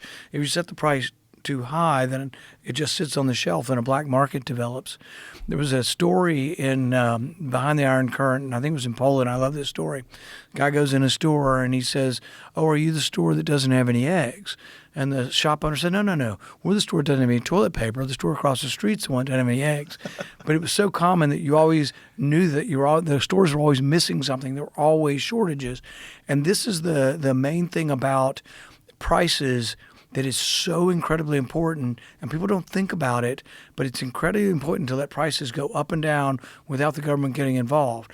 That's why, it's a mistake. It'll sound right, but the president wants to ban interest rates above 10% for credit cards. Well, part of the interest rate being much higher if you're going for a same-day loan is, one, you're much higher risk, you're more desperate, but also by you having to pay 30%, it's going to teach you to be a better planner the next time because you can't keep borrowing at 30%. But the marketplace demands the 30%. It's what the market will bear. And if it was too much, then the interest rate will come down. And no one should borrow 30%. I mean, they should teach you in high school how people to plan their budget. Don't they so you don't sneak do that. those in on college students? Those College kind of students, people but that are a little bit more we're talking about at risk. We're talking about ignorant people. Yeah. College students they're high up on the list of ignorant people or people lacking common sense. Yeah, it's that. Well, It's they're people also very get, young. Yeah, people get into a gambling problem. They get into some problem where they don't have money. But if you say it can be 10%, what does that tell me about my behavior? I just keep borrowing at 10%. I might have to stop someday at 30%. You know what I mean? And so the marketplace develops these things, but that price is sending signals back to people. It's the same way with interest rates on houses. The president's always like, we need lower interest rates. Houses are so expensive. Why don't we just fix the price at 2% and tell the banks they can't get more than 2%? The problem is this. If there's a boom and everybody's buying houses and the demand goes up for houses, prices will go up, but the demand for the money goes up. And as the interest rates rise, then the economy will slow down. So in 2000, from 2000 to about 2007, the Federal Reserve kept the interest rates low. It's like 2%. You could get money, it was free. And there was this boom in houses. And there was some dishonesty too in the subprime market, but the boom kept going. If interest rates had risen to 4 or 5%, home sales would have gone down and people would have lamented that, but you wouldn't have gotten such an enormous boom in the crash. So the cycle of the economy going up and down is dictated by interest rates. And you want interest rates. You don't want high interest rates. Nobody wants that. But if you don't allow them to move, that sends a signal back that we're buying too many houses and we're building too many houses and we'll slow down. If you just send the signal to keep interest rates at 2, you get the boom so high up here that the crash is devastating like it was in 2010. What are your feelings about corporations buying up personal homes? Like there's Blackstone and there's a bunch of different corporations that have bought. I don't know if it's Blackstone, but I heard that Blackstone, there was a drop in their stock price because of this thing that Trump is trying to do now to stop corporations from buying individual family homes and then leasing them out to people. Yeah. So in a free market, in a free world where you can choose a hemp product, you also make contracts with who you sell to. Mm-hmm. So for me to tell you, to me it's a freedom issue. If I tell you you can't sell your house to Blackstone, that's me limiting your choices. Maybe Blackstone's going to give you 5% more. I'm stealing 5% from you. Right. And it's not a given that it's going to be bad. It might be bad, but I think if you look at this carefully, for example, what's one of the impediments or one of the costs of buying or selling a house is the real estate price. So the realtor takes, they used to take like 6%. But now sometimes you can get 3% and you go through a bigger company. So corporatization or making something bigger where a bigger entity owns something sometimes leads to lower cost because they can actually lower cost. So to me, it's just a freedom issue. I don't think I think the price of homes has gone up because the value of your dollar has gone down. We are destroying the dollar. It's like, is gold more precious? No, people are freaking out about how many dollars have been printed and how much debt we're incurring. So the dollar loses its value. And prices are home. I'm not making light of the problem. I have kids of the age of trying to get into houses. It's difficult. Prices are extraordinarily high. And interest rates are still high, too. Yeah, I think the fear is like people are terrified that these enormous corporations are going to buy up all of the single-family homes, and you won't be able to get one, and you'll be forced to lease a home, and you'll never be able to own a home. That's the fear. Yeah, I know. I think I would probably want to study it more thoroughly to find out if that's actually the result, because some people talk about a fear of it happening. If I'm Blackstone, I'm not doing stuff just to hold them around. I'm not like, Mr. Potter, It's a Wonderful Life, and wringing my hands together, I'm going to wait. They don't make any money holding on to a bunch of houses. They're going to have to sell them. And it may be, what if Blackstone does have 10,000 homes? Maybe they'll do it with a reduced, you go directly to them by website. Goldman Sachs owns homes. There are entities like this. Buffett, Warren Buffett, Berkshire Hathaway owns homes as well. So I don't think it's a brand new thing, but I would explore it. I think it's a reaction to think big is bad and that these big players are going to rip us off. But if it's a free contract, I think more of whether or not I should infringe on your liberty and tell you can't sell your house to Blackstone. I think that's me limiting your ability to contract with whoever you want. That makes sense. I think the fear is, the only reason why they would be doing it is that they could make more money leasing the homes out. Yeah, I don't know. It's the same way with buying apartments too. I'm guessing they bought apartments too because kids are staying in apartments longer, And the apartment business has been a really good business for like the last 10 years, buying apartments, but corporations own apartments. I mean, the real disaster isn't stuff like that, the marketplace. The disaster of like rent and homes and not having enough places like to live in Manhattan, which is very expensive, or New York in general. And I'm positive the socialist is going to make it worse. Rent control, what does that mean? So if you're in the middle of Manhattan and you can get an apartment for $300, you're like, oh, that's great. But if I'm the landlord and all the stuff's broken in there and there's holes in the walls, I'm not fixing it for $300 a month. Right. I need $3,000 a month to keep the place up. So what happens is the apartments go to, into ruin. And also there's a shortage. You need money, and you need big people with money to build apartment complexes, particularly in New York where you got to tear something down and build something new. I'm not doing it if you're going to tell me what my rent's going to be. So socialism doesn't work. And the one thing people don't understand about it, because they fear somebody being ripped off and how expensive something is there was an economist, Joseph Schumpeter, and he put it this way. He said, the miracle of capitalism is not that the queen can buy silk stockings, but the factory girl can. But in the beginning, the first person, the only person to buy them will be queens and kings and rich people. So the story of calculators. My dad had a calculator. He was a doctor, and we were well-to-do. We weren't extraordinarily rich, but well-to-do. He had a calculator for $300 in the 1970s. All could do is add, subtract, and multiply, and it's about this thick and this big. But you can go tour a condo and pretend to buy a condo, and the real estate agent will give you a calculator now. But in the beginning, only rich people got them. But if you forbid rich people from getting them at a high price, the only way it gets to a low price, like Tesla started with more expensive cars at a high price, they're coming down, but they only come down because rich people bought them first.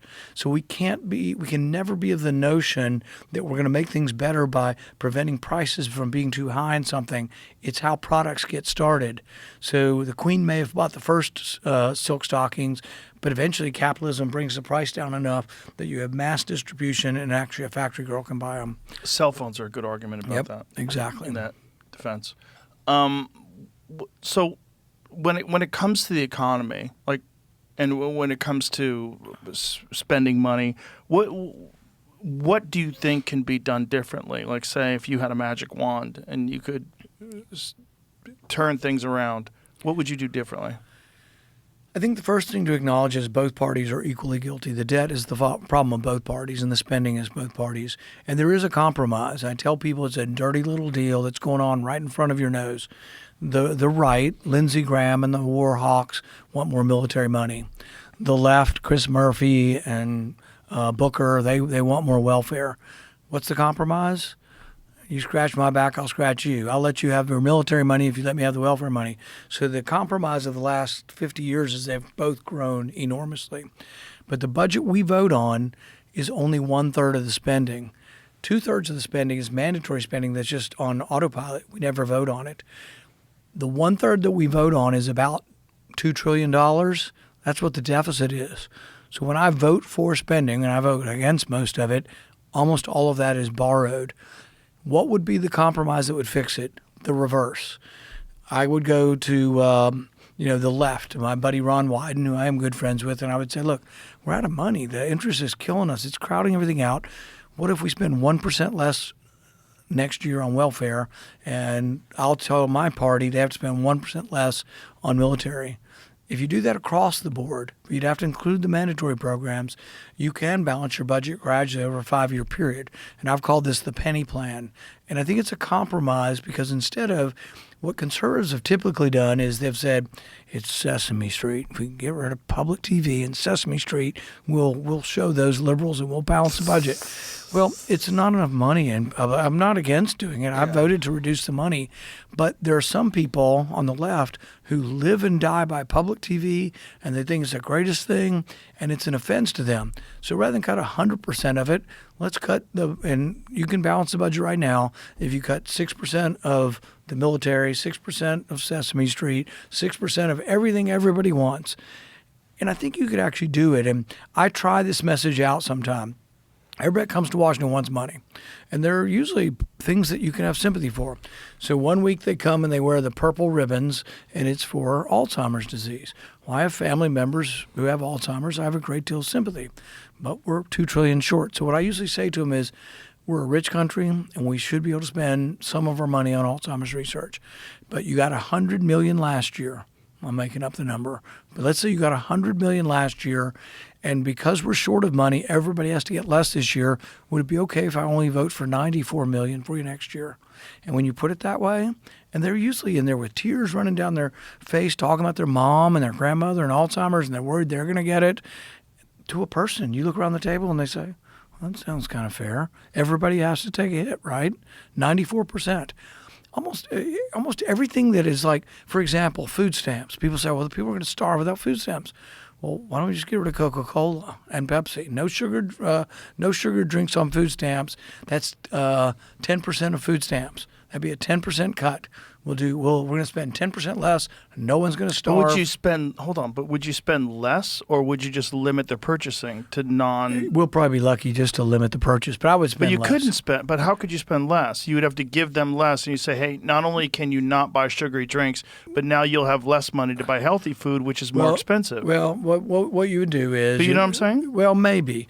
If you had a budget, let's say it's $100 million, and next year the food stamp budget is going to be $94 million, and you say you can't buy Coca-Cola and Pepsi and sugar drinks, they would still have to make their decisions with a little bit less, but they, on average, are spending 6%, I think it's about 10% of the dollars are going towards these sugar drinks. They would have to make decisions to do it, but I think even something like food stamps, there's a strong argument, people will be hungry. Hunger's not a problem in our country. It really isn't. Our problem is too much food. It frankly is. There is no one starving in our country. There is food everywhere. Right, but it's not too much food. It's non-nutritious food. I mean, it's too not much bad food. It's not even food. It's things you eat that have no nutrition in it at all. Exactly. Like Coca-Cola. Yes, exactly. Like candy and cookies and all the shit that you can I've been buy talking. with food You can get stamps. candies. You know, you can get a bag of candy on your food stamps. Right. And so I've been talking about this for years. And so I had a Democrat senator who I can talk to. We're friends. We're walking down the hall. And I tell him about it. He says, well, that sounds reasonable, but I don't want to reduce the dollars. So what you're saying is the compromise is probably Democrats are never going to vote to reduce the dollars. We should, but we won't get it. But even when push came to shove, his staff piped up and they said, oh, I thought you were a libertarian. I thought you were for choice.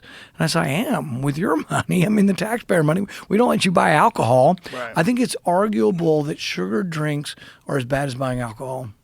It's close. Yeah. I mean, certainly in terms of health consequences. Yeah. You know, diabetes and obesity and all the other comorbidities that come along with more obesity. But the thing is, it's like if you're asking them to buy healthy food is definitely more expensive. Sometimes. If you want to go to Whole Foods. Sometimes. Well, if you want to go to Whole Foods and buy things there, it is more expensive to buy all the fresh fruits and things. But there is a lot of things that you can buy that really, frankly, aren't, a head of lettuce is not that expensive. Right, but it's not going to fill you up. That, If you want calorie-rich food, right. If you want to match calorie per calorie. Beans aren't that expensive, and they're healthier for you than most of the things we eat. But really, the thing is You got to teach people how to cook now? Yeah. That's the problem. Actually, I would. Not me. Right. I would have this in schools. So I would have the old concept of home economics in schools, and here's what I would teach. Some of this comes from a book. There was a book written by Charles Murray years ago called Coming Apart, and it compared people and said, these are the rich people in your society and these are the poor people, just divided into two groups. And the two main statistics that put you in either rich group or poor group, having kids before you were married, and education. Charles Murray, isn't that the guy that had very controversial ideas about race and IQ? Yep. Yeah. Yeah, but this wasn't racial. This was based on whether or not you were in one of those two categories. But I would teach this in home economics. I wouldn't teach morality. I wouldn't teach people that it's evil to have sex. I would say that the odds are, the statistics are, if you have not had your children, you have a choice. The statistics are overwhelming that if you have your kids before you're married, you'll be poor. And the thing is, it is true. Why not teach that? But in that same class, I would teach how to go to the grocery store, what to buy, and also how to prepare it. I'd go to the grocery store. I would do this for obese people in our country. So Medicaid pays just gazillions of dollars for diabetes and all that stuff. I would pay for dietary training, but I actually think you need to go to the grocery store with people and show them all the crap they're putting in their cart that they shouldn't be putting in. That sounds like you're for another government program. Damn, you got me. Well, it's you got me. It sounds great on paper, but the reality is, in order to change people's behavior, it takes a radical shift of your perceptions. And that's very difficult to do. You can't just teach people, like, this is how you make spaghetti and meatballs, and then now they're going to eat healthy. It's not that spaghetti and meatballs is the most healthy. You don't really have to teach people. People aren't as dumb as you think they are. So it's not that they're dumb. It's just they're setting their ways. I know. But you're right. To change people's behavior that's patterns why you have to give extraordinarily difficult. I know, but that's why they have to make choices. They become smart very quickly. If you give somebody 96% or 94% of what they were getting for food stamps, they will be smart within a week. They will make these decisions. I would argue against that. I think that there's a problem in that people are very set in their ways and they've developed a pattern of behavior over the course of decades. So you're not just going to shift with a change in policy and a reduction in their food stamps. What about this? Do you think anybody has changed their lifestyle in America since 2 people at McDonald's cost $20 to eat now? A burger, a drink, and fries is $20 for 2 people. You think anybody in America has shifted their buying patterns for food and are eating at home more? I guarantee you thousands and thousands of people are eating less out. Probably. I've seen Wendy's go out of business, It's a bad example because McDonald's is fucking terrible for you, too. Like, that doesn't make any sense. The president eats it. Well, I do, too. But it's not good for you. Filet of fish is actually a delicious little sandwich. People will not, you can't teach, I agree with you to a certain extent. I don't think you can teach people to make wiser decisions. You can sort of encourage it as part of the educational model. And I wouldn't spend more money on this. We spend a lot of money on education. I would make this part of the curriculum. But I do think that if you aren't given a financial incentive to make these decisions, you won't do it. You could ban the foods, and I actually am for taking them off the formulary. We have something called WIC, which is women and children. It's for food during pregnancy. It only has healthy food on it. You can't get Coca-Cola with your WIC dollars, but you can go through the line with your SNAP plus your WIC and all that stuff. But I'd get rid of the sugared drinks. I'd get rid of chips. I'd get rid of candy. Yeah. Ding dongs. Well, I think donuts. that's a no-brainer. Yeah. That's a no-brainer because that stuff's not food. But I don't have one Democrat sign on. I have yet to get a Democrat. No reduction in money. So my bill doesn't reduce money. I think we should. Yeah, the problem is they're voters. But the Democrats won't vote. They're held prisoner, but they're voters.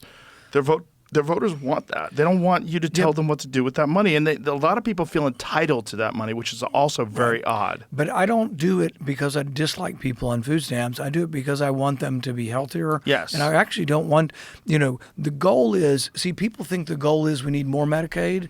No, what we need is less people on Medicaid. The goal should be an economy where 5% of the economy, really in a good functioning world, 5, 6, not much more than that, shouldn't be able to take care of themselves. There really should be health care that almost everybody can afford, except for a small percentage of people. Once you have kidney disease, you're on dialysis. It's extraordinarily expensive. So almost everybody's on Medicaid. Yeah. It's a little more understandable. Diabetes, if we fed people right, 80% of adult onset diabetes is curable by loss of weight. Right. I see, and I see where they're going to argue against what you're saying about food stamps and from this libertarian perspective. But I think you're absolutely right in that you should be allowed to do whatever you want with your own money.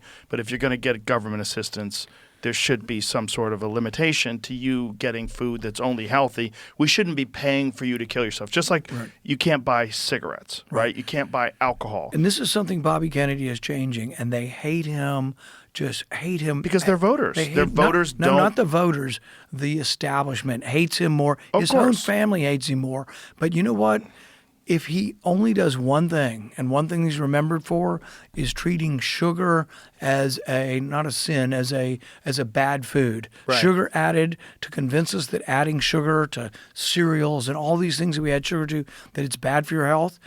That will transform if the people who accept that. It certainly will. And the education, the understanding of that. When I was a kid, and I talked about this the other day with my friend Whitney, we were doing a podcast. Like, we didn't think sugar was bad for you. We just thought it gave you cavities. You know, Yeah, I and we agree. would throw I agree. sugar on our cereal, and we would Right. put sugar in their coffee and sugar in this and sugar. Nobody thought anything of it. But since the government is responsible for so much food anyway, think about how healthy. Well, I don't think we should have sugar drinks in high schools. They have machines in all the high schools. And they say, "Oh, we get extra money for our football field."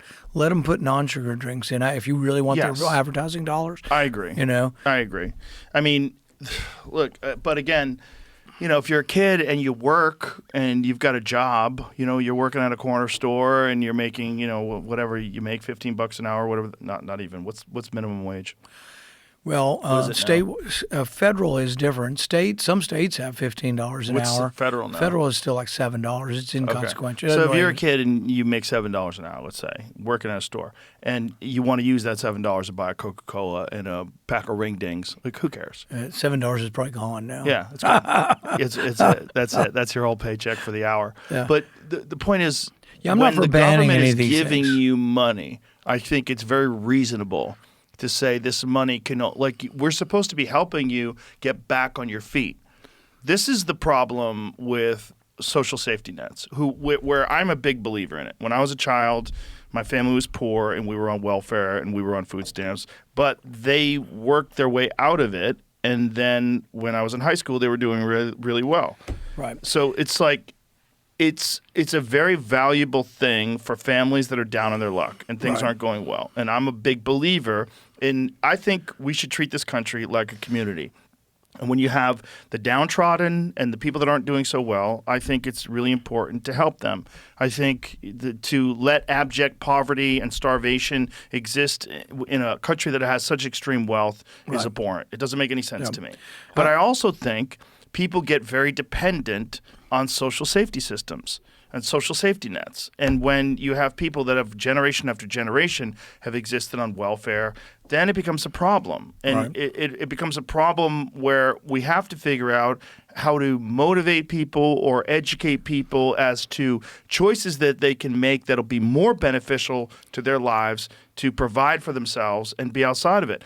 Another thing that's going to mess with that motivation is unhealthy food. Because Right. one of the surest ways to keep people unmotivated and have no energy is to keep them unhealthy. Healthier people have more vibrancy. You have more energy to go pursue your dreams and do the things you want to do in life. If you're constantly dealing with type 2 diabetes because you've been eating sugar all day and garbage all day and you're morbidly obese, you're not going to have the same energy as a person who's eating healthy food and getting up early and drinking water. And it's going to affect the choices that you make because it's more burdensome to carry around that body. Yeah, I think that, and I don't disagree with what you're saying on having a safety net, but we have to have tough love involved with it, and we have to have the idea that it's temporary and we're trying to get you to Yes. another place. So You can't enable people to continue bad choices over and over and over again and say, well, we just have to take care of them. Right. So food stamps, when they started, were really primarily for mothers, single mothers with many kids who can't work. So mom can't work. We didn't want them all to starve. She has 4 kids. Right. And once you've had the kids, I'm not against that. They're there and you got to do some of the kids. But we didn't give it to able-bodied, 21-year-old men who were in college didn't get it, or able-bodied men who were out of high school didn't get it.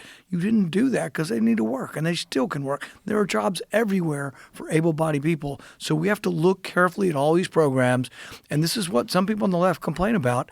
Able-bodied people, if they get something, should be very, very temporary, if at all. Yes, I And agree.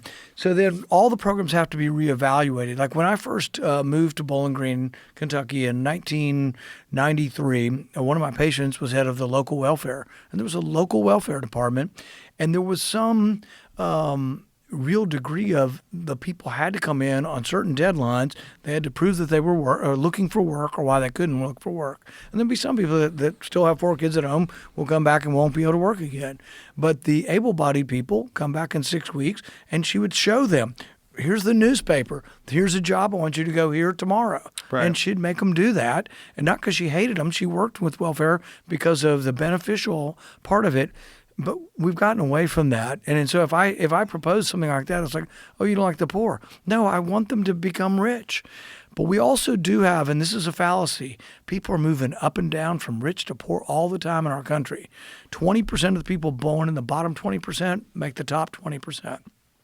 60% of the people who make $1 million this year will not make $1 million next year. People are going up and down. We have great income mobility, and the reason you have to express that is otherwise you lose hope. If you live in a poor area of town and you're a single mom and everybody tells you, you're just never going anywhere, that's when your reaction is, I might as well steal or sell drugs or something. Right. Instead, the message to our young people is there's never been a better time to be alive. I believe that so strongly, and that we're doing a disservice to our young people by saying you're a victim. Right. Oh, your color of skin is dark. Nobody's going to want to hire you. It's the opposite. We live in a time where people are less likely to judge you based on your color of the skin than ever in the history of mankind. Doesn't mean there's no bigots out there. People are less likely to judge you on your sexuality than they ever have, on the color of your skin, on your religion. We are an incredible country. Are we perfect? No. But there's never historically been a better time to be alive, and you can do it. I mean, you literally can do a manual job, earn enough money to start your own small business. If you're in high school and you're a decent student, but you're not a rocket scientist, and you don't love reading books and you don't love math, but you're pretty good and you're intelligent enough, if you do HVAC, you'll have one hell of a career. You go to a technical school in Louisville, all of the people in the class, I went to one recently, there was 100 people in the class for HVAC, fixing air conditioners. Every one of what their tuition was paid for, and they had a job if they completed the course. And HVAC, if you're an HVAC worker, I'm guessing, I'll bet you could make $80,000 to $100,000 a year fixing air conditioners. But if you start your own HVAC company, you'll be the richest man or woman in town. They're in my town. The people who own the HVAC companies are some of the richest people in our town. Well, it's a good argument also with automation and AI, because automation and AI is going to do a lot of jobs that people are going to school for, unfortunately. A lot of people are getting degrees that are going to be irrelevant when automation and AI takes whatever percentage of jobs it's inevitably going to take. But trades, being a carpenter, being a plumber, those are always going to be valuable. I think things like that, you may have technical assistance when you get there, that a computer helps diagnose the problem and helps fix the air conditioner. But I don't think the jobs, I talk to people every day, and many of them are... Well, you're going to have to carry things and install things. You have to get in, open up walls. I think it's still going to exist. Yeah. But I talk to everybody every day, and they're scaring the world, saying there'll be no more jobs, and everybody will just sit around looking at each other. And I hope that's not true. And they're richer and smarter than I am, maybe, but they all say it's going to happen. But I say if it happens, what we'll also develop is secret societies, and they'll be like speakeasies, and you'll go down the stairs, you'll knock on the door, and someone will inside, you'll do the password, and you'll go inside, and you'll be able to build shit in there. You'll be able to grout bricks and put them together. You'll be able to nail wood together. Secret work, because people will still want to work. Even though there are no jobs, they will secretly want to work. Why would it be secret? Because the government will make it illegal. The government's Wait a stupid. minute. The government will make work illegal? Is that what you're actually saying? Yeah, I think this is a dystopian society. Here, bear me out. So, what novels are you reading? This is. I taught a course in this. So when we have AI, people are saying the jobs disappear, work will become so foreign, but there'll be a small remnant that searches for work, but they'll do it secretly. And after you build stuff in the little speakeasy down under with a secret password, you'll have to destroy it before the government comes. So that's just my theory of what's going to happen. I might be wrong. I could be wrong. Have you ever had a conversation with Elon? Yep. He thinks that we're going to need universal basic income. Yeah. And he thinks it won't actually be universal basic income. His rose-colored glasses version of it is universal high income, because he believes that AI is going to create so much wealth that there'll be so much money that people won't have to work anymore. So hear me out here. So the question is is it essential that the only way you take care of yourself and feed yourself and house yourself is through work? And can people find meaning outside of work? Can they find things to do, or will they just be sitting around playing video games all day? So the first thing that I'll probably just acknowledge is he may be smarter than me, and he's probably a little bit richer than me. So I don't discount his opinion, Elon Musk, but I hope he's wrong. And with regard to work, I think work is something so necessary that the problems we have in our society are with the people who aren't getting the benefit of working. And so I see work, and I would mandate work for welfare programs. If you're able-bodied, you would have to work. I wouldn't give you a penny. Everybody would have to work. But I tell people I'm not in favor of that as punishment. That is reward. Work is a reward. I can tell you that I've never been unhappy. Maybe I'm lucky in the work I've had, but I've always wanted to go to work. And I've done hard jobs. I've roofed houses. I've worked on lawns. I've done every job that a kid growing up in the 70s ever did. But I was never unhappy to do it, and I always felt better. If I sweat off 5 pounds, 10 pounds in the hot sun, I felt great.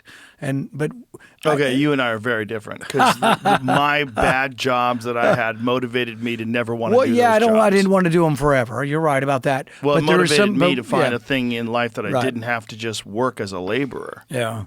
And I notice you don't really sweat too much in this current gig you've got. No, this is a pretty easy gig. But, I mean, I did a lot of those kind of jobs when I was younger. What they did was teach me that I didn't want to do that forever. Yeah. There has to be work, and I hope people won't preach too much that AI is going to be no work, because that, to me, is a despairing future. It's a dystopian future when there is no work. Most of the time, and this is... Well, I do respect Elon Musk and think he may know more than I know about this. The reason I would say is that from a historical perspective, every bit of automation has led to more jobs. This would be the first time in the entire history where automation took jobs. They feared that when the automated loom came, that all the weavers would go out of business. Mm-hmm. What they found instead is people had to make the sewing machines, people had to fix the sewing machines, and then clothing prices went down, and people used to have one wardrobe, maybe 2 shirts.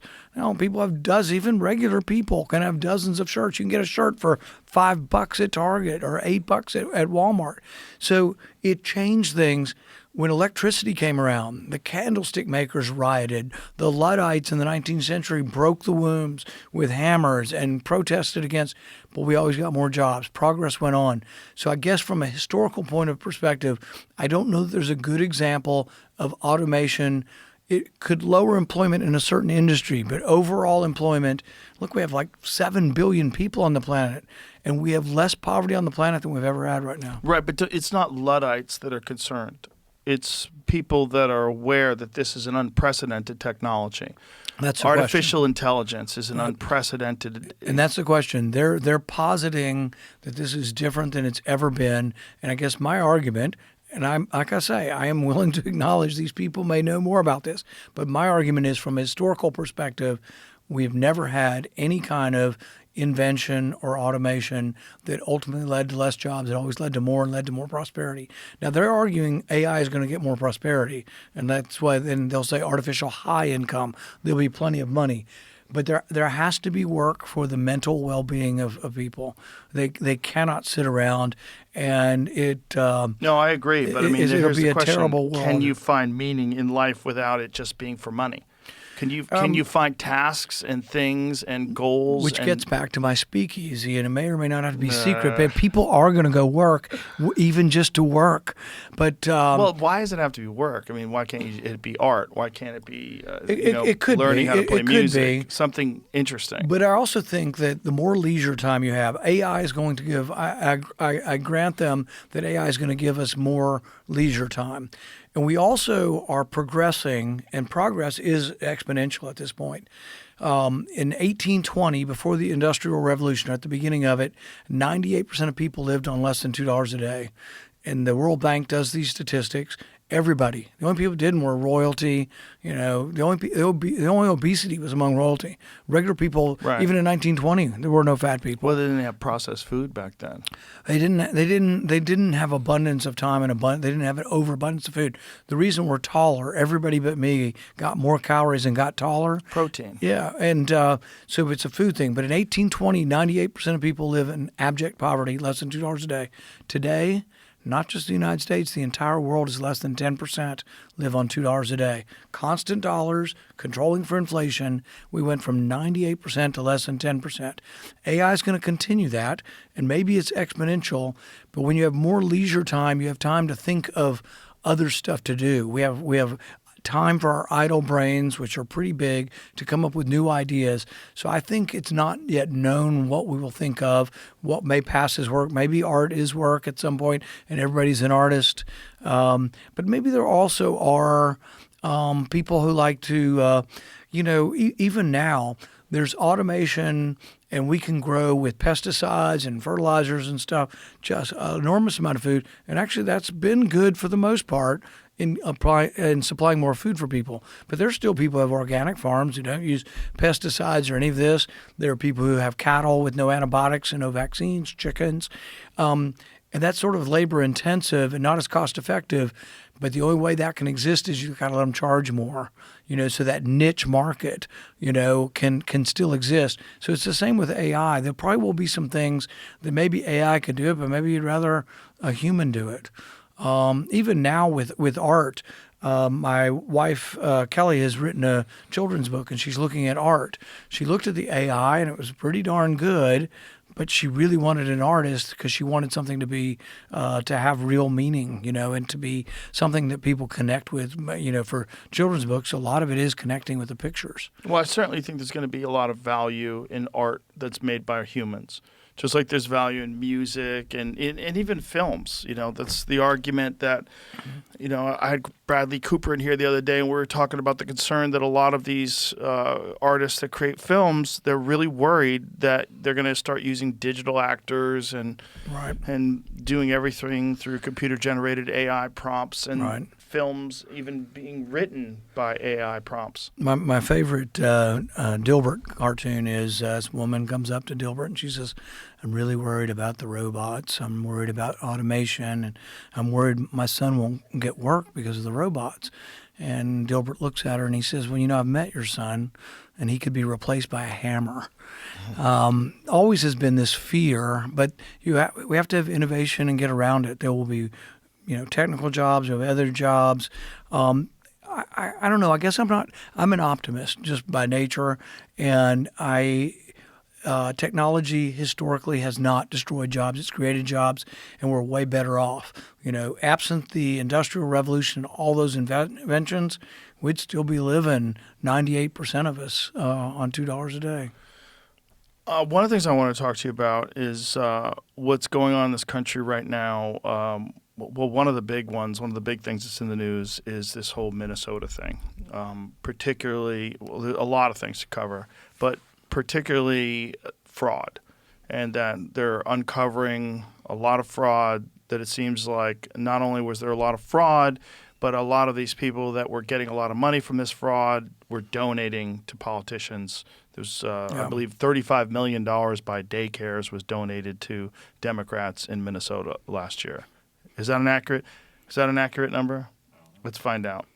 It's extraordinary. That's one of the best things for AI. No, AI it's will give you I saw good information. I saw a good cartoon yesterday. It was an iceberg, and the top of the iceberg was Minnesota fraud, but the iceberg beneath the surface was California. Yes. And can you imagine? Well, they're looking into California fraud now because of Minnesota fraud. And just the homeless thing alone, just the fact that California spent $24 billion on the homeless can't account for where the money went, and the problem just got worse. Well, there's a couple things about the refugee thing. I don't think refugees should get welfare, and I have a bill to say they shouldn't get it. If you come to this country and your church sponsors somebody to come to it, you support them. You sign up, you sponsor them, you support them. The taxpayers shouldn't support them. The other thing is we did a lot of these people came on special visas. They weren't part of the normal. It's part of this refugee program, but they got special visas. The Somalis came because there's perpetual war in their country and famine. No evidence Minnesota daycares gave millions to political campaigns. What is this, Yahoo News? I don't believe that. I don't believe they haven't given any money. This is where I got it from. Okay, the figure appears to come from a viral social media post, widely shared video alleging that the daycares. So here's the problem with this. If this fraud is as widespread as it is, you're going to get a lot of people that are covering their tracks right now. Right. And so one of the ways to cover the tracks is to debunk things and to post stories. And I don't think we really know how much money is missing. I think part of the reform is we just shouldn't give out welfare. This I doesn't think- mean we shouldn't help people. Right. But if you're coming to this country and you want to experience the greatness of this country and someone sponsors you, they should take care of you. But what happens is most of these charities that work on bringing refugees in, they have a big heart. They're bringing them in. But the first paperwork they fill out is signing up for welfare. Okay. So according to our AI search, it says fact-checking organizations review campaign finance data and public records report no evidence that Minnesota daycare or child care operators donated anything close to $35 million to political campaigns. One fact-check notes that supposed charge circulated online misrepresents or fabricates contribution totals and far exceeds what small child care businesses would realistically give. But it depends on how much money they're making. Right. When you say small, I don't like the way they phrase that, small child care businesses, because you're talking about a large number of these businesses. And so the total, all told, what is the number? Especially compared to large corporate donors, that's fact, right? Also, they're listing Snopes as a source, which I don't like. It's a very biased source. So I had this debate for years with McCain. McCain said we should admit all these people who were interpreters in Afghanistan, Right. all these people that are interpreters in Iraq. And my response to him was this: if they can speak English and they're pro-Western, they need to stay in their country and be the founding fathers of their country. If the people who speak English and are pro-Western all leave, then all the crazy jihadists are the ones going to run the government. So part of the reason the Taliban runs Afghanistan again is 80,000 of the best people probably came over here that speak English and have some kind of knowledge. They should have stayed in their country. But isn't that a kind of a simplistic perspective? Because a lot of those people would be dead. We won the war. What war? Well, We won what war? The war went on forever and ever. We didn't win anything in Afghanistan. I don't think saying we won the war in Afghanistan is They even won remotely. and it immediately reverted to the Stone Age when we left. But for many, many years when they were coming over here. But you can't say we won it. What I'm saying is, from the perspective of the people, the government that was in place for the 20 years that we were there was a moderate government that was friendly to these people. I think them leaving was they should have been the founding fathers of their country. So, for example... But wait a minute. Once we left, they had no protection, and they were in grave danger. Right. A lot of them became also a lot of them were working with the Americans. Yeah, no, we left them there to die. In 1812, the British came back and attacked us. If we would have all left and said, "Oh, well, damn, they're attacking us again. We're under attack," no, they should have fought for their country. And the thing is everybody, sure, you can. It sounds like a good thing, bring them over here, but we really didn't need another 80,000 people from Afghanistan. We didn't need another 80,000 people from Iraq, and we certainly didn't need another 80,000 people from Somalia. And if they're coming, they should be ineligible for welfare. If you come as a legal immigrant, you're not supposed to get welfare for 5 years, and yet we know it's happening. The refugees can get it immediately. And that just Right. they're on That's Medicaid. the problem, is we the shouldn't refugee status, And then right? they figured out, gosh, they are smart at one thing. That's those learning centers, those learning centers. Boy, are they smart at those? Well, I mean, once you realize that you can get a lot of money doing that, there was also autism diagnoses, and then they'd open up an autism center, And all that money it's just- going overseas. I don't fault people for taking advantage of a system that has giant loopholes in it, especially when you come over here from a war-torn country and there's a bunch of people that are already doing it. Like, how do you make money? Let's do Everybody's this. doing it. Yeah, but somebody had to have helped them. But there are Right? people saying, and the whole thing needs to be audited. And I'm also presenting a bill that will audit the whole system Right. everywhere. But there are people saying that there are either Chinese hackers as well as Russian hackers that are also stealing millions of dollars. The Somalis were so good at it, they were sending hundreds of millions of dollars, back overseas. So I think that we're at the tip Has of the that been iceberg. proven? I don't know. Because Should we read ask that Snopes? as well. We need to ask Snopes. No, don't ask Snopes. Put it in a perplexity. If Snopes gives it as an example, ignore it. Well, they said it was $700 million the other day. The reports question. I was looking at were $700 million. I think you have to check off a box when it goes through the airport, and they weren't even hiding that they were sending it back. So the poor Somalis sent like $700 million over the last couple of years.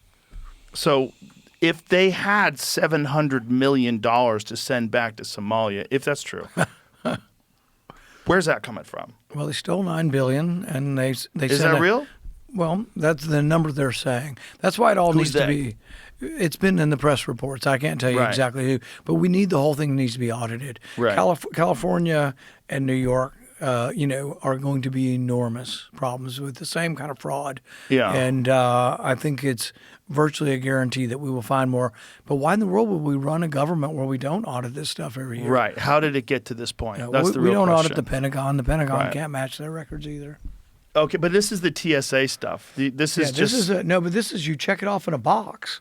Okay, So, this is- for a total of nearly $700 million over 2 years. okay. So this we ran this through Perplexity, which is our sponsor. It's an AI program. It's always pretty accurate. Federal officials say that TSA flagged nearly $700 million in cash and luggage leaving Minneapolis St. Paul So Airport. if you have more than $10,000, the law says you have to check a box. Uh-huh. And I think these people voluntarily checked a box. So they're looking through data, TSA forms. They just added them all up. So I think it's real. So, but this is the same thing. This is this one weird website that we found the other day, Just the News.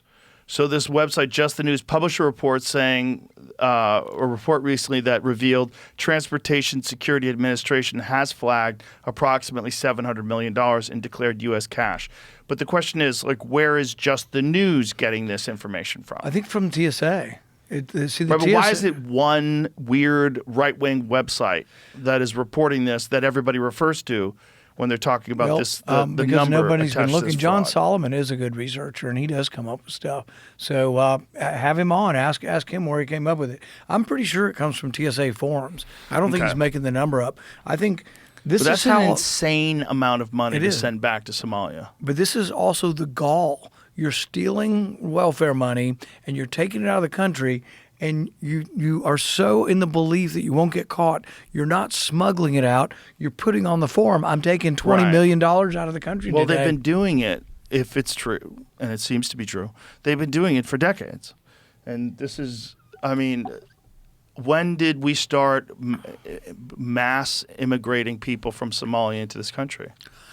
You know what I think we should do? The next step would be, okay, we know how much is going out of Somalia. Let's look at every airport around the country and see who else is shipping money out. Yeah, we tried to find that the other day too, but we couldn't find any. We tried looking at different money that was like, how much does a TSA flag over the entire course of the year, all over the country. We couldn't find that data, but that might just because nobody's published it. Well, I'll ask. I can ask, and I'll have my staff. We'll look into it and see if we can find that answer for you. That would be great. One of the things I was reading recently is interesting because Minnesota has this one group of immigrants in the Somalis, but they also have another group in the Hmongs. And they have a completely different result in terms of the amount of people that are on welfare, the amount of people that graduate from college or high school, the amount of people that are on Medicaid. All of them are radically different. It's much Right. lower in the Hmong community.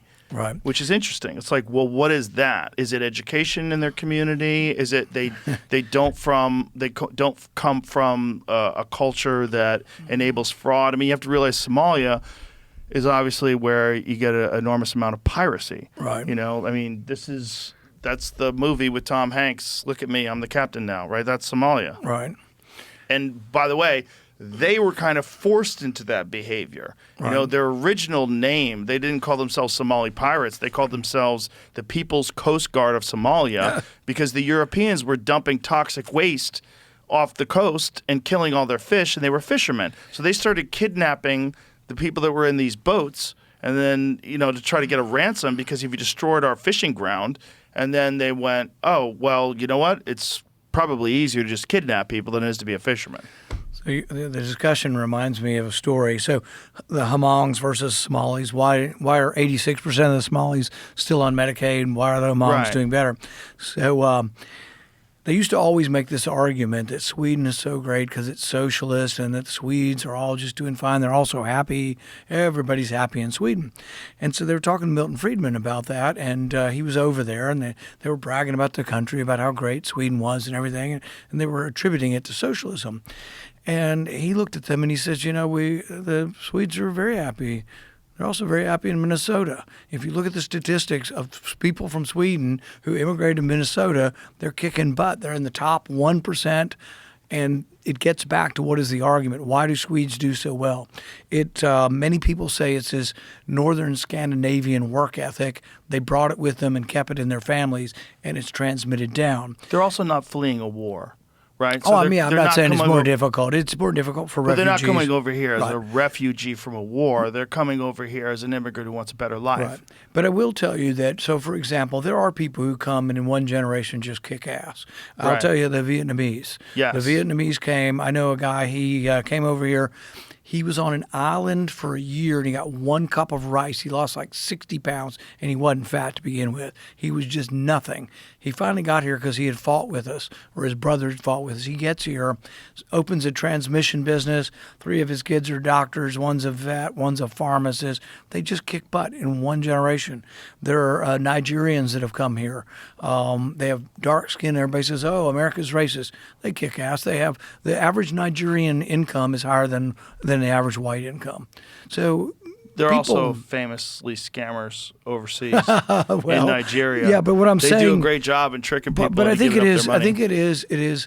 It's not so simple as to say racism keeps people down. It's ingenuity. It's your family, Right. And it doesn't really have Nigerians are something- particularly ingenious when they come into this country. Yeah. They They're hard workers, and, Yeah. But it's also what we should, in an immigration system, select for. Instead of saying we're going to bring in 50,000 Somalis, why don't we look one at a time? And if you want to sponsor a family or another Somali family wants to, let's do it one at a time. And then let's not offer them any kind of welfare. And if they struggle, you take care of them when they come over, whoever sponsors them. What do you think they're going to uncover when they do a full audit of the? Let's just talk about Minnesota. What do you think is going to? I mean, what do you envision the real scope of this is? Well, I think it's going to be out and out fraud. It's not going to be like just some mistakes on forms or Right. something. It's going to be these learning centers that have nobody coming to them, that just don't even exist. Food kitchens that aren't feeding anyone. But I do believe the 700 million leaving is real. They say it's only a few people, but I believe it's real because I think it's marked on the forums voluntarily by the people doing it. So this isn't the stuff- 700 million leaving Israel. What do you No, mean? 700 million leaving Minnesota. The Okay, Somali you said money. Israel. I didn't mean to say. I was like, The what's going on? This is a new 700 thing. Yeah, the 700 million leaving, I think, is voluntarily checked off on those forms by Somalis. So Well, that then has to be fraud, right? Yeah, so I think that's part of the fraud as well. But I think that if we audit the system, we're going to find organized gangs of Russians and Chinese doing the same thing. We know that during COVID, there were gangs of Russian hackers and Chinese hackers stealing stuff. There were Americans stealing stuff. Mm-hmm. But we have to have a tighter. Our problem is that everybody's so generous. Everybody wants to help people, and you're a grumpy old terrible Scrooge if you don't want to give refugees more money. But ultimately, you have to give them less money, or you won't get to this. So let's say we gave them $5 billion last year. If you give them $6 billion, do you think we're going to do a better job at rooting out the fraud, or a worse job?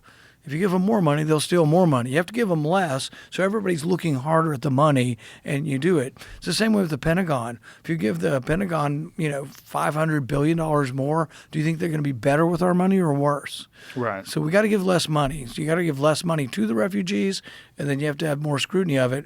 But the interesting question is, if I put forward a bill that says we're going to audit all the welfare, not just the refugee program, we're going to audit all the cash transfer programs for every state. Do you think any Democrats will vote for that? Zero. I don't think one Democrat will vote for I it. doubt it. Well, also, it would be terrible for their base. Yeah. If they found out that these are the people that are voting to But audit. you could argue you're actually making it better for poor people, because I'm trying to get rid of the Somalis stealing it, so more of the dollars actually go to people who are poor. Great to say, but most people think you're trying to reduce the amount of money that a hungry family gets. That's how they would frame it, and then people would frame it as you being cruel. Unfortunately, Right. this is and just that's how. the problem with having the debate. Right. Is the debate is demagogued. Right. So, So speaking of which, so if you what was your take on the border being wide open for the last 4 years? And not just wide open, but they were encouraging people to come to America, telling them how to do it, and even helping them get across, Right. giving them EBT cards, giving them cell phones. What was your take on all that? I do believe that they understand that most of the people coming across will ultimately be voters, and that 2 out of 3 will vote Democrat. So it's all power politics. They say it's about, humanity and being humane and all that. It isn't that. It's all about voting demographics, and they want these people to come in because many of them are suffering, through sex trafficking, all the other crap that went along with this mass migration. So I don't think it's necessarily a best place to be. But I'd say it's one of the most extraordinary accomplishments. As you know, I occasionally am on the other side with Donald Trump. We don't always agree on everything, but on the border, I think he did a fabulous job by sheer force of personality.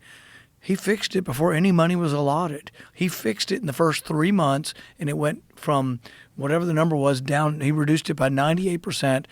He relocated some people there, but by sheer force of personality, before any money was even spent, he fixed the problem on the border. Well, it seemed like the Democrats wanted the problem to exist. I think because they want more voters. They don't vote and they were moving immediately. people to swing states, and the idea being that the census only counts human beings, it doesn't count citizens. Right. And so you get more congressional seats. So California probably has a couple of congressional seats that are based on illegal aliens, So there's such a large population that I think you have about 750,000 people per congressional district. And there's got to be one or two congressional districts that they have that they probably don't. They shouldn't be allotted. So then the problem becomes the people are here, and a lot of the people that came across the border are here illegally. Even though they were encouraged to be here, they are here illegally.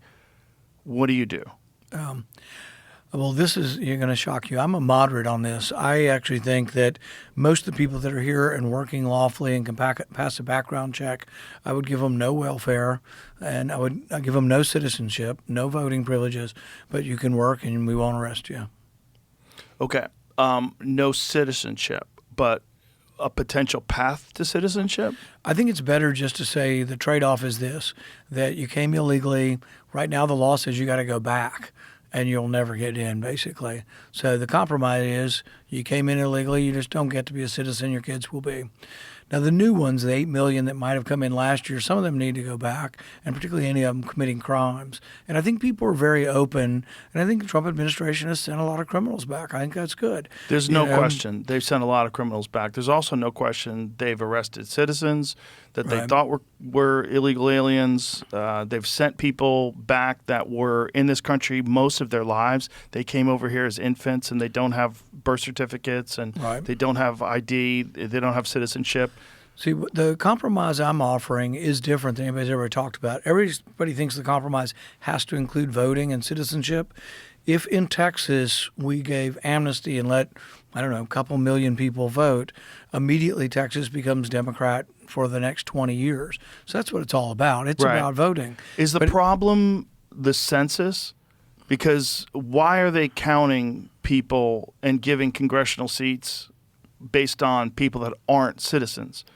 If they changed that alone and made it so you're counting people, but you're only giving congressional seats based on the amount of citizens. We could change the law, but changing the law is difficult. You have to end up getting 60 votes, which means we need 7 Democrats. Right, but isn't that a crazy law to begin with, where you can get congressional seats based on the amount of illegal aliens you have in your area, which is crazy because then encourages you to bring in illegals so that you get more congressional seats. Yeah.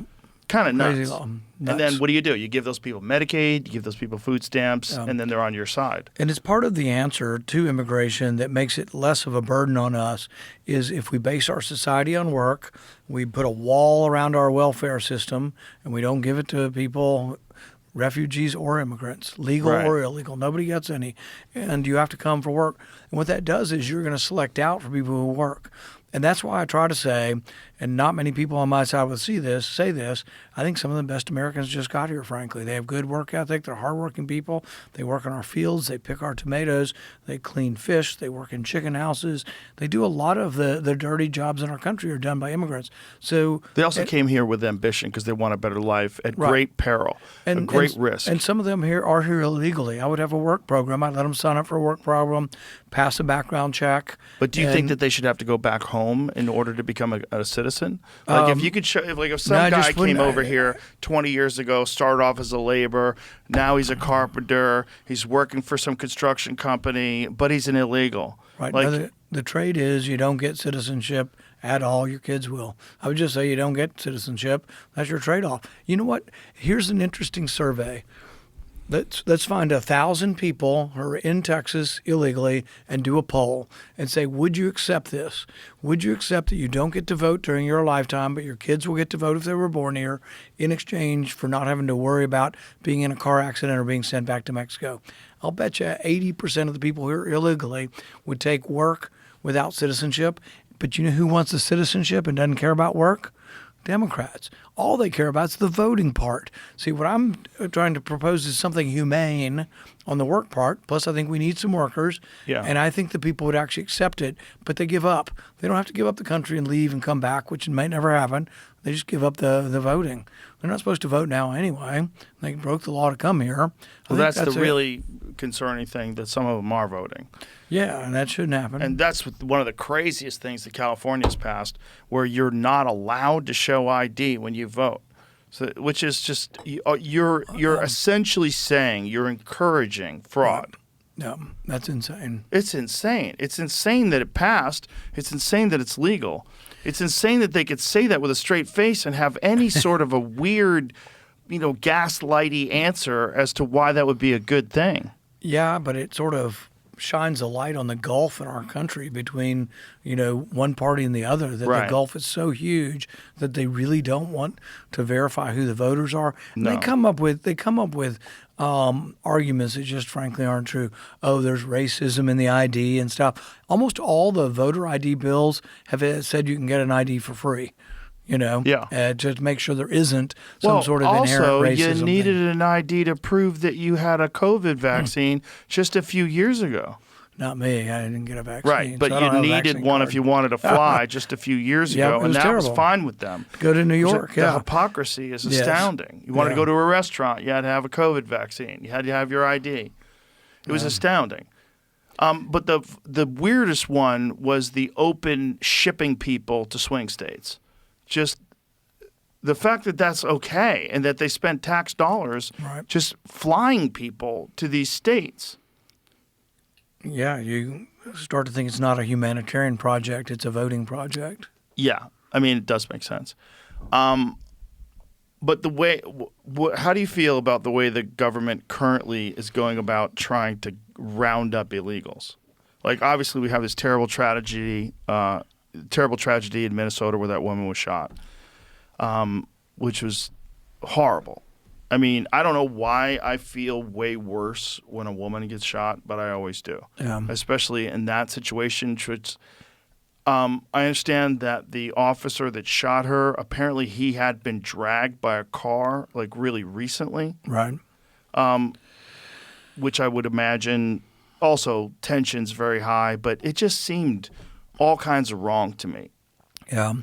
I think there is general consensus about getting rid of gang members, people committing crimes, Yes. rapists, murderers, even among Democrats. I think when you go to Boston, you round up some of these really bad people in Boston that are committing crimes. I think some of the Democrats are quietly okay with it. I think when you get beyond the criminals to the next set of people, who some of them are just working our country, I think it's harder. I also think that the ICE agents have a tough job. So do the police. Police are trained in this, and there's a lot of training on how you deal with protesters, how you do things. It would be better if it were local police than ICE. But what do you do if it's Minnesota and the local mayor says, we're a sanctuary city, we're not asking anybody whether they're here legally or not. Someone robs you, someone rapes somebody steals a car. We are a sanctuary city. We're not going to tell you. The only way you can have police is you have to bring in the federal police. So one thing I would tell these left-wing cities is, if you want less ICE in your city, why don't you police your city? Yeah, but they're they not willing don't to do want it. to police their That's city. what I mean. And if you so can't force them to do it, if they don't agree with it, and if the people in the state largely, if they vote against it, and if you have a large percentage of population of illegals, like say California, not just a large percentage of populations that are illegal, but a large percentage of people that think that those illegals are a part of the community. Right. I mean, L.A. without Mexicans would be crazy. I mean, it wouldn't be L.A. They are an integral part of Los Angeles, both illegal and legal, but illegal as well. I mean, how many restaurants employ, great restaurants in Los Angeles employ illegal people from Mexico? Right. I think that local police is better than national police, but the only way you can have local police is the local police have to enforce the law. And so they are breaking the law and having an obscure, a bizarre way of interpreting the law to say we are going to defy the national immigration laws. So I think it would be better done by the local cities. But if the local cities aren't going to do it, then you have to have national agents going in. And it is a tragedy. But like I say, I also have sympathy for the people that are in law enforcement trying to do a very difficult job. I do as well. But what was your take on the actual shooting itself? You know, I don't know that I want to go too much into the specifics of it because I don't want to pass judgment like a jury would. Because really someone will have to go into and look specifically at every fact and every angle of camera. So I don't like to judge criminal things that happen in our country and say, well, that person needs to go to jail or that person's innocent. I don't know that I can make that judgment. And then am I coloring the situation for anybody who will have to make that judgment someday on some kind of jury? Let's see if we can find this out. How many people have been sent back during the time of this administration? So in the year now that this administration has been operational, how many illegals have been rounded up and sent back? I know a lot of people self-deported when Trump got into office because I think they were probably worried about being sent somewhere that they didn't want to be, which was a thing. I've seen somewhere that it doesn't greatly exceed some of the deportations under Obama, that the numbers aren't as big as you think they are. Right, but I think the deportations under Obama, what they're counting is people that snuck across the border and were turned back. Right. Not people who were snatched up at Home Depot. Right. And then brought to some country that they didn't even come from. Yeah, I don't know what the numbers are. The answer is horrible prison. So we'll pull this up here. Public estimates indicate the Trump administration has removed on the order of a few 100,000 people since returning to office January of 2025, not millions. So here's the problem with that. What was the numbers of people that were sneaking in every year? It was kind of crazy, right? It was because it was 20 million over 4 years, right? Yeah, isn't that what the number is on the high side?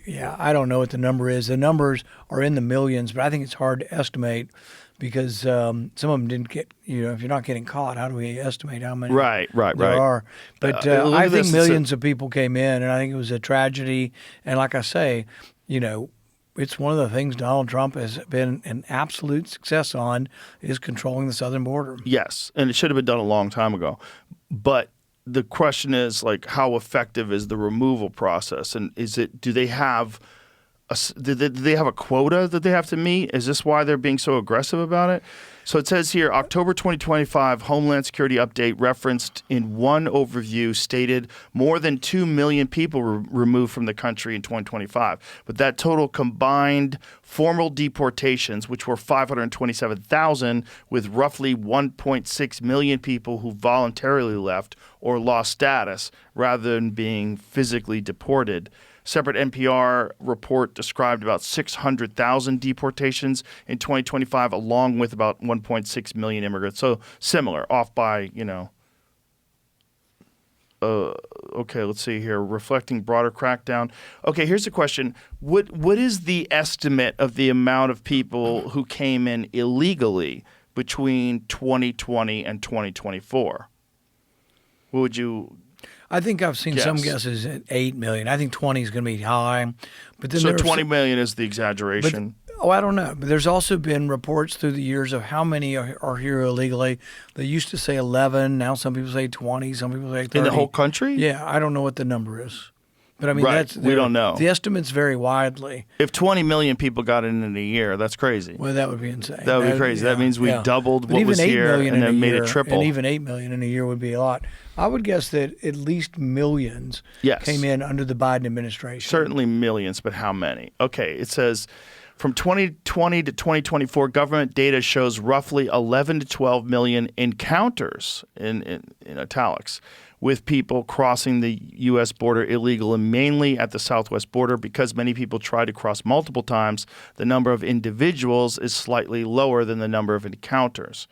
U.S. and also but then you have to factor in the people that they didn't encounter, which were numerous, right? So by saying the number of encounters is the accurate representation of the amount of people that got in illegally is kind of crazy. Yeah. That doesn't make any sense. U.S. Customs and Border Protection counts encounters, which includes apprehensions between ports of entry and people deemed inadmissible at ports of entry. Okay. So we don't know. But that number was 10.8 million encounters nationwide between 2021 and 2024 alone. That's just encounters. I think it'd be safe to say that whatever the encounters are, the actual number is probably higher, even if you have, people getting caught multiple times. It's a lot of people. Whatever it is. Let's say it's 5 million. Let's say it's 8 million. That's way bigger than the city of Austin snuck in illegally in 4 years because they wanted them to be here. And they didn't want to enforce it. Yeah, so they say Austin is kind of a liberal city. It is very liberal. What do you have any of the sanctuary city kind of policies here or not? I don't believe so. Yeah. I don't think they do. I mean, there's certainly a lot of ICE protests. There's a lot of people that protest ICE. I mean, there was some arrests here, I guess yesterday or the day before. I mean, I think after that woman was shot, I think unfortunately, everything's unfortunate about it, right? But one of the real problems is now ICE are villains. And now people are looking at them like murderous military people that are on the streets of our city, and they're masked up, which is also a problem, right?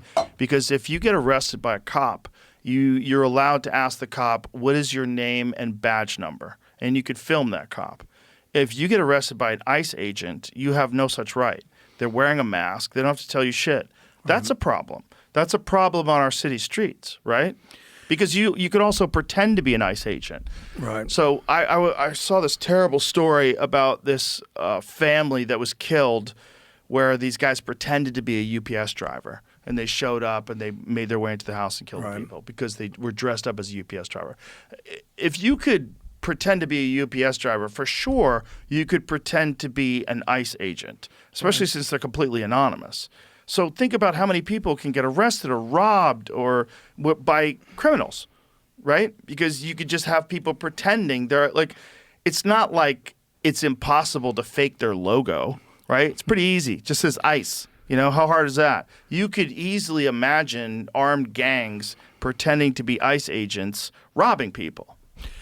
Yeah, I think you could make an argument when you're working right along the border or at night with large groups that there's a lawlessness to the cartels that hiding the identities of ICE along the border.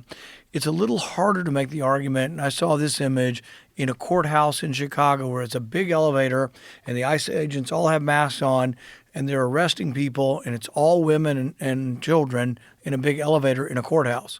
It's like, really? I don't think you really need to be wearing a mask. Well, they're worried about being doxxed, and they're finding that happening. But our local police have to do that, and they don't wear masks. You see what I mean? The local police go to the courthouse to arrest somebody, or the bright lights of the city during the day. But again, the local police have to state their name and badge number. The local police have always been here. Right. The ICE element is completely new. Right. I'm saying, or at least at this scale. I'm saying that for most of the regular arrests, you probably don't need to have them wearing masks. That's what I'm saying. The problem is once they don't wear a mask, then they're going to get doxxed, and people have actively doxed them and threatened their families. They do that to the local police too, though. I mean, that's what I'm saying. The local police don't. Right, wear but the masks. police have always been there, and police are there for a reason. If you call the police, if someone's breaking into your house, you're assuming the police are going to come. You don't call ICE because you don't self-report. You don't say, "Oh, I'm having an issue with some immigrants."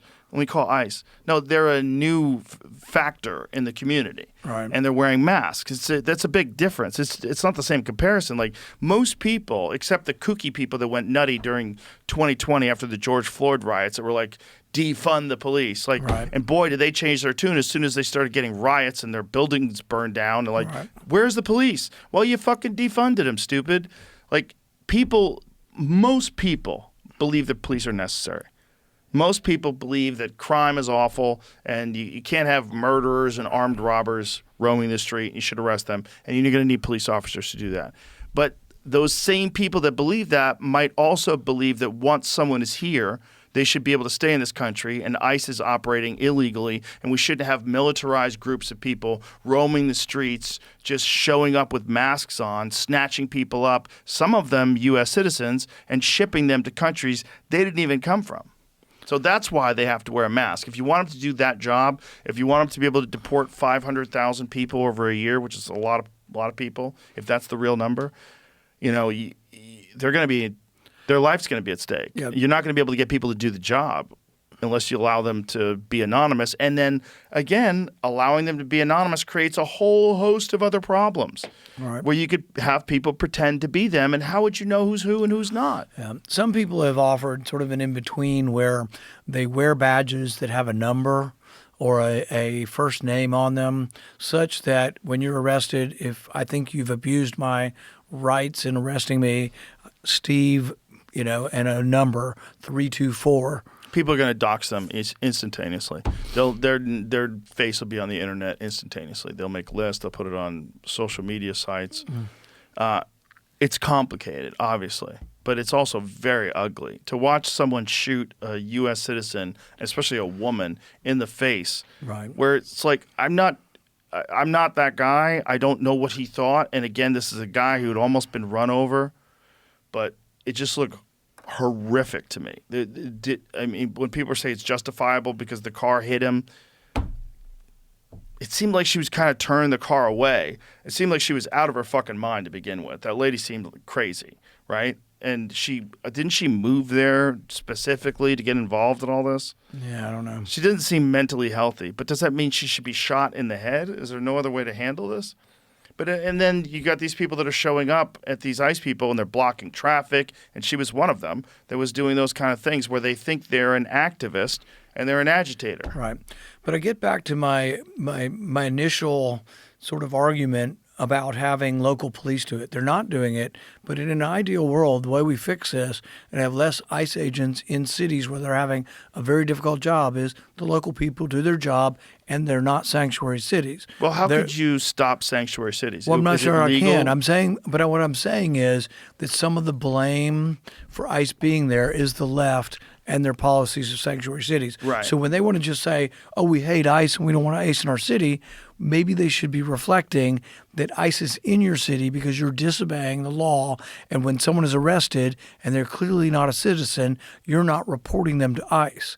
See, it's defiance. It's nullification. They have been nullifying our laws on deportation for years and years. And so now they have something they really dislike.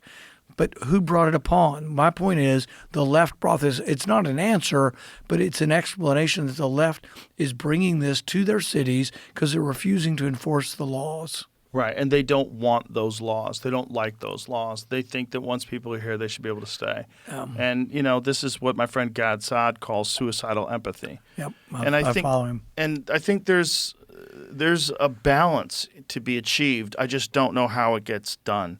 Because I see both perspectives. I see the perspective of the people that say, hey, there was an illegal program moving people in here to get votes, moving people in here to get congressional seats, and we've got to change that. We've got to take those people that got in and send them back to where they came from or do something, because if we don't, they're going to keep doing it if they get in office again in 2028, and it's going to accelerate.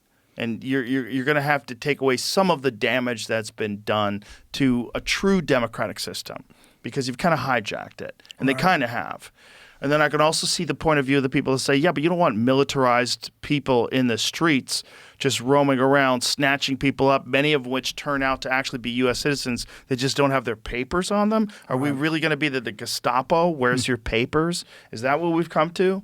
So it's more complicated than I think people want to admit.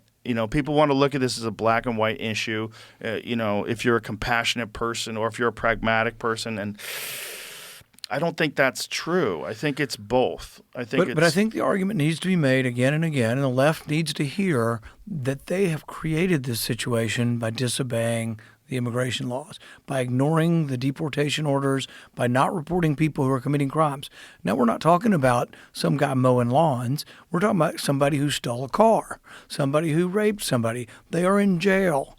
So this isn't the ordinary working person who's here illegally. We're talking about the criminal illegals in our country. Well, I think most The left people is- were are, in favor of getting rid of gang members, criminals, murderers, rapists. Most people were in favor I think of getting you're rid of right, those people. but the thing is that the left-wing cities that are sanctuary cities are not reporting that. That's part of the reason why ICE is in Minnesota. And a good is the example local of people that are is resisting. Aurora, right? Aurora, Colorado, where Trent Exactly. Dogwell was taking over apartment buildings and they were a sanctuary city. So Right. the police literally could do nothing about it, which is just Right. pure insanity. Yep. It's a lot of problems. But we solved at least half of them I today, think we did. right? Rand, thank you so much. I've been a big Absolutely. fan of yours for a long time, and thank you again for being a voice of reason and for holding him to the fire during the whole COVID thing, because you were really one of the only people that was asking informed, tough questions of him, and I really, really appreciate that you did that. We think he needs to come in one more time, and I have asked him to come in voluntarily for testimony. We're negotiating with his attorneys. If he comes in voluntarily, we can get him to testify. If he resists, I have subpoena power, but it would probably require a court case to get him to come in. But I think he needs to fully explain why this wasn't gain of function and why he was destroying federal records. Oh, what was the destroying of federal records? Emails back and forth saying destroy this after you've read it. That's Oh. illegal, and we have evidence of that. I'm sure all that's in the book. Deception. It's It out now. is. Did you do the audio version of it? No, somebody else did. And I wanted my wife to do it because she's a great reader and she helped me write the book. But no, but my wife and I wrote it together. This is our second book together. We wrote The Case Against Socialism a few years ago, and then she and I collaborated. And I jokingly say the boring, dry, scientific part is mine. If there's anything really interesting to read, that's my wife. All right. Well, it's a pleasure to meet you. Thank you very much. Thank you. Thanks for being here. All right. Bye, everybody.